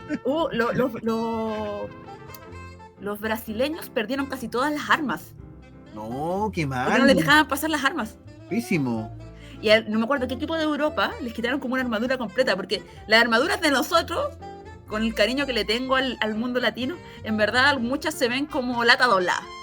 Ya. Pero las armaduras de los europeos son una cosa elegante, entonces llegaron los chiquillos de la aduana mexicana, lo abrieron y fue como, no, esto debe costar mucha plata. Y les pegaron un aduanazo y eran como $50,000. Y los chiquillos dijeron como, no, déjelo ahí, no lo vamos a meter al país, no vamos a pagar eso. Qué fome, porque igual, no sé, yo creo que hay también mucho resentimiento también con Europa por mucho motivo. Sí, pues. No, y de hecho los chiquillos, a la mayoría de los europeos les pegó lo que le llaman allá la venganza de Montezuma. Entonces como que le hizo muy mal la comida, la altura le hizo muy mal. Entonces nosotros como que estamos súper felices. México también está súper feliz porque México también como nunca medalló harto. Medalló en varias categorías de duelo. Pero, y los gringos, de más, pues, los gringos estaban al lado, también estaban bien acostumbrados. Pero igual estamos súper conscientes de que nosotros no nos tocaron el mundial como más competitivo. Claro. Oye, Eva, mira, ya que lo mencionaste, ¿cierto? ¿Cómo le fue a los equipos que fueron? Me llama mucho la atención el tema de género. Porque, claro, hay categorías, ¿cierto? Naturalmente, como hay en los deportes de contacto, masculino, femenino. ¿Cómo, de cierta manera, se trata el tema de género? Porque normalmente el estereotipo asocia el tema medieval con los varones.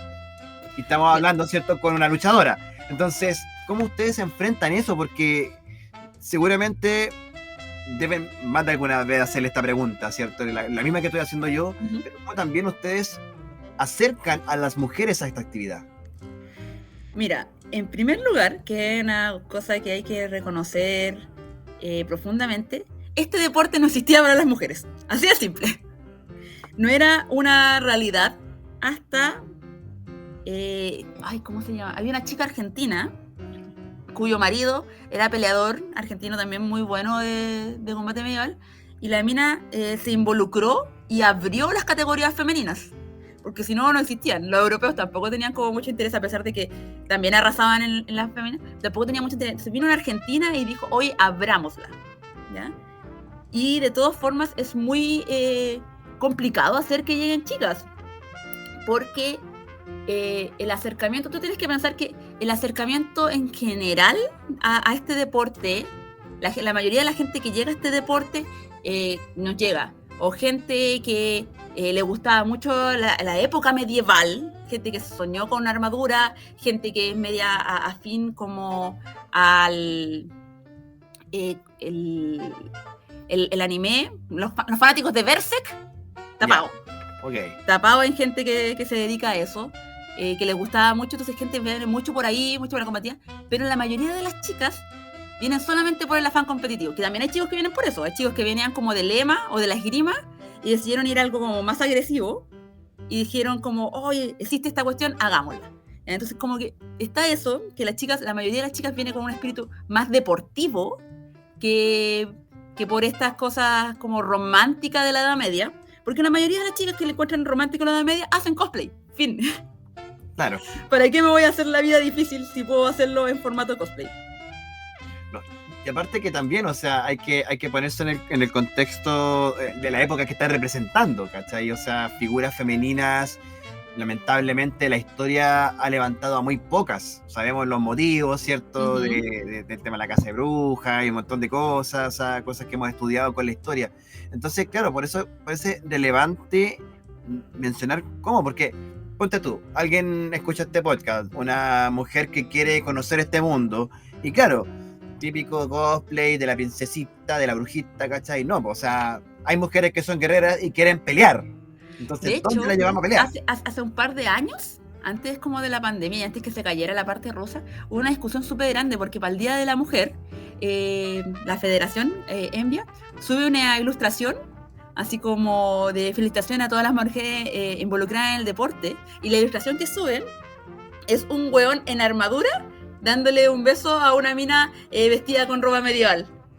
Y saltaron todas las chiquillas así como, oye hermano, nosotros también peleamos. Y de hecho, hubo como un levantamiento de las chicas que hacen la ilustración y modificaron la imagen y le pusieron armadura a la chica. Que además... Que te protesta, claro. Sí, que además, la mayoría de las veces cuando son retratadas las chicas en armadura, les ponen una armadura que no protege a nadie.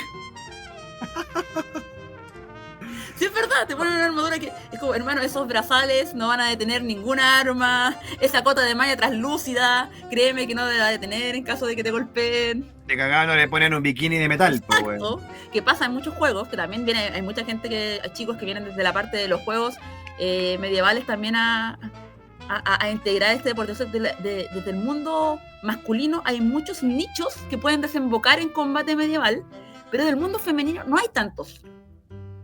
Y cuando hay llamados a hacer como reclutamientos, porque Chile tiene aproximadamente 10 equipos, y que están como repartidos en Chile, pero la mayoría, buena cantidad, están en Santiago o en la quinta región, Valpo, Viña, Quilpué, y ahora salió un equipo nuevo en Punta Arenas, que está como recién partiendo. Hay alguien que los vaya a ver allá con lo que cuesta ir a Punta Arenas más encima. Es que pasa también que ha costado mucho conquistar el sur de Chile, porque el sur de Chile es territorio vikingo. A ver, explícame ese rollo de los vikingos. Porque ya, yo me imaginaba el tema medieval, espada y toda la cuestión, pero sacaste a los vikingos y aquí dije ya, ok, a ver, ¿qué pasó aquí con los vikingos? Ya, los vikingos, ellos también tienen su propio deporte, ¿ya?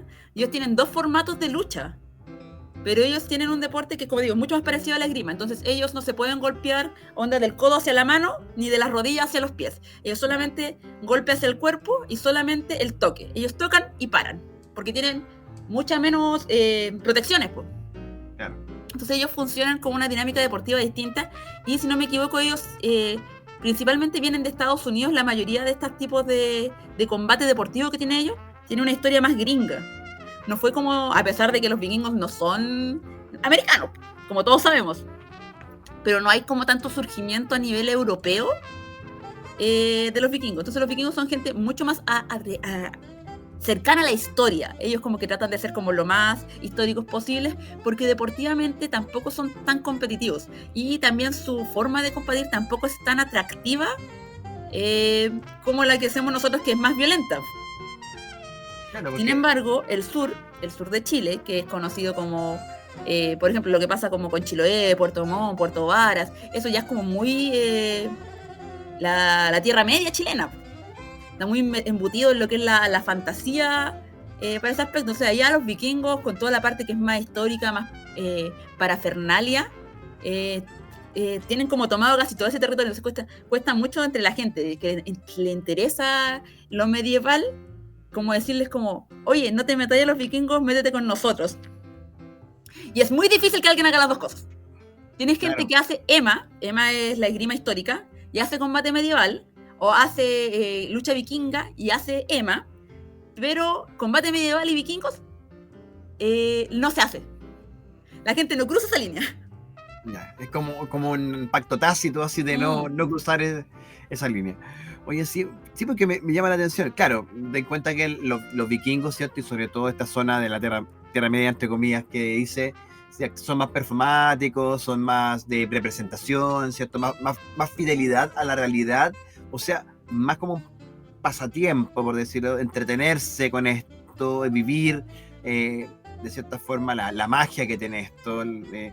Pero claro, yo creo que hay un sentido bastante distinto a hacer algo más competitivo, más deportivo, porque claro, uno le va a poner más brutalidad también, digámoslo, ¿cierto? Sí. A maltratar más el cuerpo para poder ganar. Hay un trabajo que no es por despreciar a los vikingos. Yo tengo como buenos amigos vikingos, ellos también tienen como su entrenamiento y sus cosas, pero ellos tienen otro enfoque, y un enfoque que no se condice mucho con lo que hacemos nosotros, aunque en gasto es bastante parecido. Gastar lo que te cuesta tener la indumentaria completa vikinga, a pesar de que no te pese como pesa la de nosotros, al fin de cuentas termina siendo casi lo mismo, porque son tan específicos por sus cosas, que eso igual les sube como el valor a toda su ropa, pues. Sí, pues claramente. Pero claro, no, no hay ninguna intención de desdeñar, ¿cierto?, lo que hace cada cual, pero me quiero quedar un poquito con lo que tú contabas del mundial, del combate. O sea, a mí me llama la atención el tema del mundial porque, claro, estás reuniendo los esfuerzos de todo el mundo para poder crear un evento. ¿Cada cuánto tiempo se hace uno de estos mundiales? Es anual. Anual, más Todos los encima. años hay un mundial. Se saltaron los 2 años de pandemia por razones obvias, pero es anual. Una vez al año hay un mundial. De hecho, antiguamente, como te digo, antiguamente habían 2. Estaba el que hacía Rusia y estaba este que hacía Ucrania. Entonces, y que trataban como de que no solaparan, pero que fueran en fechas cercanas. Ya, Y por ejemplo, entonces la gente que viajaba para allá estaba como una semana en el torneo, el mundial de Rusia, y después se iba a otra semana al mundial de Ucrania. Porque eso también era súper interesante, porque esta rivalidad Rusia-Ucrania lleva muchos años. Entonces los rusos no peleaban en los mundiales ucranianos. claro. Lo Sí, cual hacía que fuera prácticamente como- los rusos siempre han sido más taxativos con eso. Sí. A pesar de que los ucranianos sí peleaban en el mundial de Rusia, pero ellos no se metían a su mundial. Y aparte, hay ciertas variaciones de reglas que hacía el mundial ucraniano para hacerle la vida más difícil a los rusos. Por ejemplo, No, esto no tiene para dónde acabar. En el múltiple, nosotros estamos como rodeados por una lisa, que es una valla de madera, ¿ya? Y en el múltiple es por caídas. Y los rusos tenían permitido sujetarse de la valla para que no te botaran. Entonces muchas estrategias de los rusos estaban basadas como ya, cuando te quedan poca gente, estos que tenéis poca gente, los dejáis que se sujeten de la lisa y que vayan resistiendo. Ya, Ucrania lo primero que hizo fue prohibir que te pudieras sujetar de la lisa. Cooperó toda la estrategia al tiro. Exacto, entonces como que, y hacía eso constantemente, o ciertas piezas que los rusos aprobaban, ellos no lo aprobaban, así como, no, este tipo de casco nosotros no los vamos a aceptar porque puede generar un riesgo. Y por ejemplo, el costillas de lobo. El costillas de lobo es un yelmo que son puras rejitas horizontales. ¿Ya? Dicen, no, este yelmo tiene mucho riesgo. Y estaba, por ejemplo, el Club Bern, que es uno de los clubes más grandes de Rusia, que tiene como, qué sé yo, 200 personas. El Club Bern es una hueá brígida. Todos tenían ese tipo de yelmo. Entonces, los ucranianos igual hacían cosas para que los rusos no participaran. Entonces, uno desde afuera, a sabiendo de esto, igual este mundial estaba más desvalorizado que el otro. Claro. Uno sabía que al otro iban los perros más grandes. Oh, y perros que van a actuar con violencia, claramente. Sí, no, de hecho cuando yo estaba como en mi formación de árbitro, a mí como que siempre me decían, mira, si te toca arbitrar una pelea con los rusos, el lugar más seguro es detrás de los rusos. Tú dejas que la línea, porque son los múltiples, tú dejas que... Ahí es una cosa muy entretenida, todos tienen armadura, pero los árbitros se meten a la vida a arbitrar. Qué precariedad, precariedad. Sí, no, Precariedad laboral. pero es como histórico, los árbitros se meten con su indumentaria que es amarilla completa para que los vean, pero no tienen como protecciones. Y si Entonces, te como- toca alguna, no sé, Tenéis que tener buenos reflejos, por eso como que los que se meten a la lisa son como los árbitros ya más experimentados, porque tenéis que tener muy buenos reflejos. Y me decían, si te toca alguna vez estar en un combate con los rusos, tu lugar más seguro es detrás de los rusos. Tú esperas que pase la línea rusa para el lado tuyo y tú te ganas detrás de ellos. Que es la zona más segura. Oye, bueno, Eva, como para ir ya como yendo a la conclusión, si alguien quiere dedicarse a esto, ¿qué tiene que hacer? ¿Cómo parte? Primero hay que buscar un equipo que esté cerca de uno. Porque como digo, esto está dividido como por zonas. En Santiago hay hartas opciones. Yo tengo mi equipo, que soy cocapitana con la Fran. Somos cocapitanas que ella me apoya desde Viña porque ella vive allá. Y yo estoy acá en Santiago. Y nosotros somos un equipo completamente femenino y disidente por esto mismo, porque había muy pocos equipos femeninos. Y eso también es una cosa interesante que no había alcanzado a mencionar. El Mundial de ahora trajo por primera vez una categoría Open. ¿Qué significa una categoría Open? Que puede pelear cualquiera. Pueden pelear hombres, mujeres, gente trans. Se venía por primera vez con una categoría Open para abrirse como a las disidencias. Entonces yo tengo un equipo que es solamente de mujeres y disidencias, que igual nosotros como que no estamos en un reclutamiento activo, no estamos como promocionando que la gente vaya y se inscriba, pero por lo general siempre recibimos a la gente que va a un entrenamiento y nos dice, oye, me gusta esto. Lo otro, la mayoría de la gente, la mayoría de los equipos acá en Chile, cuando uno va a un entrenamiento de prueba, no te cobran nada. Uno puede ir, vivir la experiencia de que se siente entrenar, en general tener un sparring, la mayoría de los equipos como que dentro de su entrenamiento incluyen un sparring, y uno puede ver así como, hoy me gusta esto, no me gusta esto, y uno ve que uno empieza a formar parte de un club. Tienen la mayoría de distintas mecanismos como para autofinanciarse, algunos cobran cuotas mensuales, algunos cobran por asistir a los entrenamientos, depende del equipo del que vayas, pero todos, por su mayoría, cuando tú entras, así como para hacer la prueba, así como hoy me tincó esto, quiero intentarlo, esa prueba es gratis para todos, en todos los equipos. Y qué bien porque se hace acogedor, pues, o sea, hay gente que quiere vivir la experiencia, probar, hacer este tipo de actividades abiertas. Yo creo que genera una buena instancia para poder atraer gente que realmente le puede interesar, y mientras más gente realmente interesada, ustedes finalmente consiguen mayores objetivos para hacer de este un deporte cada vez más profesional. Sí, pues esa es siempre la idea, como de ir avanzando. De hecho, pues, en el Mundial de ahora logramos conseguir certificación de 5 Marshall. O sea, tenemos 5 personas que arbitran oficialmente y que se preocupan de que cada vez que haya una competencia, un torneo, se cumplan como los estándares internacionales de lo que tiene que ser. Lo cual es muy bueno porque nosotros para el último Mundial, como te digo, que fuimos por primera vez, fuimos por clasificatoria. Hicieron un torneo de clasificatoria y como ya los que de entre los que pueden pagar el pasaje, quienes están como más arriba para representar a Chile. Y ya que ahora tenemos árbitros, ahora estamos haciendo un ranking. Entonces estamos teniendo torneos que son rankeados y podemos como ir como haciendo un recorrido más largo, porque igual entrar con una selección que se armó en 2 meses, tampoco de repente es la mejor idea, po.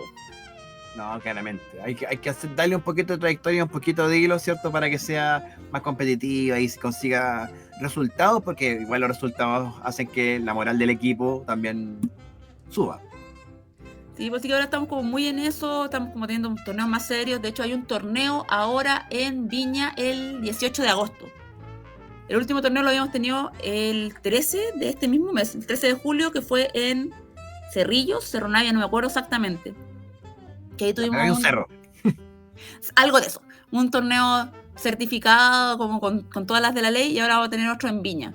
Estamos tratando de hacer torneos más pequeños también, porque antes teníamos muy pocos torneos a nivel anual, entonces lo que se hacía era tener torneos grandes que tuvieran todas las categorías para que todos alcanzaran a pelear. Pero ahora, como tenemos la oportunidad de hacer más cosas, hacemos torneos más pequeños de 1 o 2 categorías para que la gente que vaya a enfocar esa categoría se pueda dedicar exclusivamente a eso. Entonces igual como que estamos tratando como de avanzar como deporte a nivel nacional en un esfuerzo conjunto entre todos los equipos. Entonces como que estamos tratando de llevarnos bien, porque como en todas las cosas siempre hay como roces y diferencias, estamos tratando como de llevarnos bien. Ahora que tenemos gente que está como acreditada, que es como estas son las reglas, las van a cumplir todos. Claro. Y como hacer esta cosa como más legal. Que se trata de respetar también, ¿cierto?, el espíritu de esto. Sí. Oye, y bueno, estamos hablando con Eva Van Kramer, y que además de luchadora, ¿cierto?, es escritora, parte de Maipú en letras también. Solamente para hacer una mención, porque esta conversación la vamos a dejar ahí agendada para más adelante. Civil, uno de estos libros favoritos. Cuéntame, en pocas palabras, de qué se trata y cómo podemos llegar a él. Ya. Civil es mi primer libro, es una distopía, es un libro de ciencia ficción futurista que a grandes rasgos el conflicto que presenta es que es un universo donde es legal el comercio humano. Ergo puedes comprar personas. Cacha. Y está bien visto, no solamente es legal, sino que está bien visto comprar personas porque está en un mundo está en un universo que ya está ahí trabajando a niveles de planeta. Que es lo mismo que cuando compras un futbolista te lo llevas a tu país. Claro. Que siendo justo también es comprar personas. Acá es lo mismo. Mercado. Sí. Acá es lo mismo, pero como la gente vive en otros planetas, para que vayan a hacer sus servicios así como de cocineros, de jardineros, tú los compras y te los llevas a tu planeta. Y está súper bien visto, ¿ya? Y está dividido en 2 líneas. Por un lado tenemos a Signar, que es el hijo de una empresa importante de militares que se dedican todo esto al comercio de la guerra, un tipo acaudalado que ve toda esta dinámica desde arriba de los que compran. Y desde el otro lado tienes a William, que es un concubino, que estaba preparándose para que lo certifiquen como concubino y venderse a sí mismo. Y él convencido desde el otro lado, desde los que son productos. Entonces él viene así como preparado, así como ya voy a titularme, me voy a comprar un tipo que tenga mucha plata o una mina que tenga mucha plata, mi vida va a estar solucionada porque yo solo tengo que ser bonito y dar buenos servicios sexuales. ¿Ya? Y en el juego de estos dos entra Civil, que Civil es la dueña de la empresa más grande de concubinos, ¿ya? Entonces, Sybil, por un lado, tiene dominio completo de la vida de Will, porque es su jefa, es la que decide, tú te gradúas, yo te sé si te vendo, a qué feria te llevo, con quién transo tu libertad, entre comillas. Y por otro lado, Sybil llevaba mucho tiempo fuera de la esfera pública. Entonces, en este momento en que se desarrolla el libro, Sybil reaparece, y eso le viene a hacer competencia a todos los demás comercios. Y eso afecta directamente a Cygnar, porque lo que más vende, lo que más se lleva plata, históricamente, es la guerra y el sexo. Entonces, los chicos que tienen este negocio de la guerra, igual como ven como complicada sus propias ventas, su propio negocio, con la reaparición de Sybil. Y de hecho le pasa a Sybil que como que todos quieren aliarse con ella, le dicen como, oye, pero hagamos profesores concubinos, hagamos entrenadores, personal trainer concubinos, hagamos cocineros concubinos. Y como que Sybil como, no voy a mezclar mi negocio con ninguna... Entonces, más que nada eso, el contraste de estas dos líneas, desde el producto, desde el comprador, y también está escrito de una forma muy liviana, un libro corto, tiene como la versión de ahora, incluyendo prólogo, como 180 páginas, y que para hacerlo como más liviano, y también de los mismos conflictos que hay, de los mismos conflictos como emocionales, de qué significa que tu vida tenga un costo, los tipos de libertades, lo que te pasa por ejemplo con las pensiones. Sí, yo puedo trabajar, pero yo puedo trabajar porque estoy obligado a trabajar, lo que le pasa a la mayoría de la gente que es producto. Es como a ti te dieron la opción de hacer un producto. Sí, pero es que tampoco tenía muchas otras opciones. Cualquier parecido con la realidad es mera coincidencia. Sí, no, en realidad a mí me gusta mucho eso de la ciencia ficción. Y el libro estuvo descatalogado por 2 años porque se vendió todo, le fue muy bien, tiene algunos premios internacionales. Y ahora finalmente nos llegó la segunda edición, que va a salir, que yo ya tengo mis copias. Va a salir, de hecho, por aquí tengo mis copias, va a salir con todo. Claro, lo tiene la editorial en preventa, como a 1/3 menos del valor, que son como, porque yo creo que estamos aquí, como que uno se entera de estas cosas, aprovechando estas instancias más ocultas de difusión. El libro en general cuesta como 15,000 pesos. Y el Siech, que es la editorial que lo está vendiendo en este momento en preventa, lo está vendiendo a 11. Se lo está vendiendo muy barato. Buen precio, alcanzable, yo creo que un precio razonable, también para un trabajo que ya ha tenido su recepción, tuvo su éxito, o sea, agotar una edición, bien sabemos los escritores emergentes que eso es todo un logro, y me parecía bueno terminar esta con este dato, porque, mira, estamos hablando aquí con el Chico al Aire con una mujer muy multifacética, entonces... Ese valor hay que realzarlo, no solamente, ¿cierto?, la parte del combate, que es súper interesante lo que nos has conversado hoy día, mucha gente, yo creo que con esto va a recién cachar de qué se trata y lo va a encontrar la raja, y lo otro, tu beta escritora, que bueno, nosotros hemos compartido en ferias, somos parte de la Sociedad de Maipú en Letras, ¿cierto?, que orgullosamente llevamos la bandera ahí, y que festejamos, ¿cierto? Hacemos público este festejo de que cada vez que uno de nuestros compañeros, compañeros, ¿cierto? Tengan una nueva producción, un nuevo trabajo que mostrar a su público. Eva, te quiero agradecer tu presencia, tus palabras, tu tiempo por estar acá, y espero que se te haya hecho grata esta conversación con el Chico al Aire. No, muchas gracias por invitarme. Siempre, si quieren seguir hablando de combate medieval, si quieren hablar de libros, yo soy una persona disponible, dispuesta a cualquier actividad que surja. Siempre feliz de que se nos brinden estos espacios. Agradecerte también a ti, que igual estás haciendo una ventana, mostrando muchas cosas, mostrando cosas de periodismo, de transporte, de libros. Es bien versátil la parrilla que ofrece el Chico al Aire, y eso yo creo que es lo que nutre mucho el programa. Hacemos todo lo posible, como siempre, desde la periferia con amor. Eso es lo importante. Y si ustedes quieren encontrar a Eva, casi-escritora en Instagram, para que también conozca no solamente a Sybil, al asesino del Trauco, y bueno, vienen muchas cosas más de la pluma y de la espada también de Eva Van Kramer. Muchas gracias, Eva. Nos vemos en una próxima ocasión, y nosotros continuamos con las palabras al cierre de Con el Chico al Aire. Estás escuchando Con el Chico al Aire, el podcast de laguja.cl. ¿Cómo te ponía a llorar por Chaco? Oye, ¿se acuerdan de ese viral del cómo te ponía a llorar con un Chocman?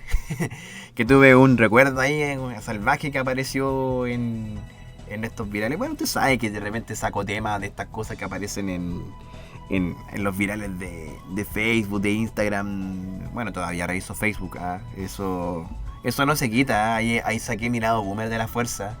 Bueno, pero así estas palabras al cierre parten con ese viral porque cómo te ponía a llorar por un showman, cómo te ponía a llorar por las declaraciones de Francisco Vidal, weón. Quiero decir acá en esta tribuna que banco completamente a Francisco Vidal, sobre todo en la declaración que se mandó en la Comisión de Cultura de la Cámara de Diputados, en la cual sostuvo de que, bueno, están tramitando este proyecto para poder fortalecer el rol de Televisión Nacional, para poder darle un financiamiento mixto, ¿cierto?, entre publicidad y aportes del Estado, para poder potenciar proyectos satélites que tiene TVN.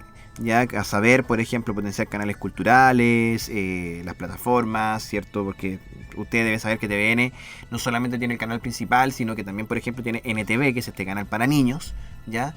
Y que de cierta forma también, por mandato de la ley, Televisión Nacional tiene un compromiso con las necesidades del país en términos educativos, informativos y de entretención, ¿cachai? Y el tema del pluralismo, por ser el canal del Estado y todo un asunto. O sea, de cierta manera, el ideal, ¿cierto? TVN tiene que representar todas las visiones que existen en Chile, no solamente políticas, sino que culturales, ¿cierto? Y etarias.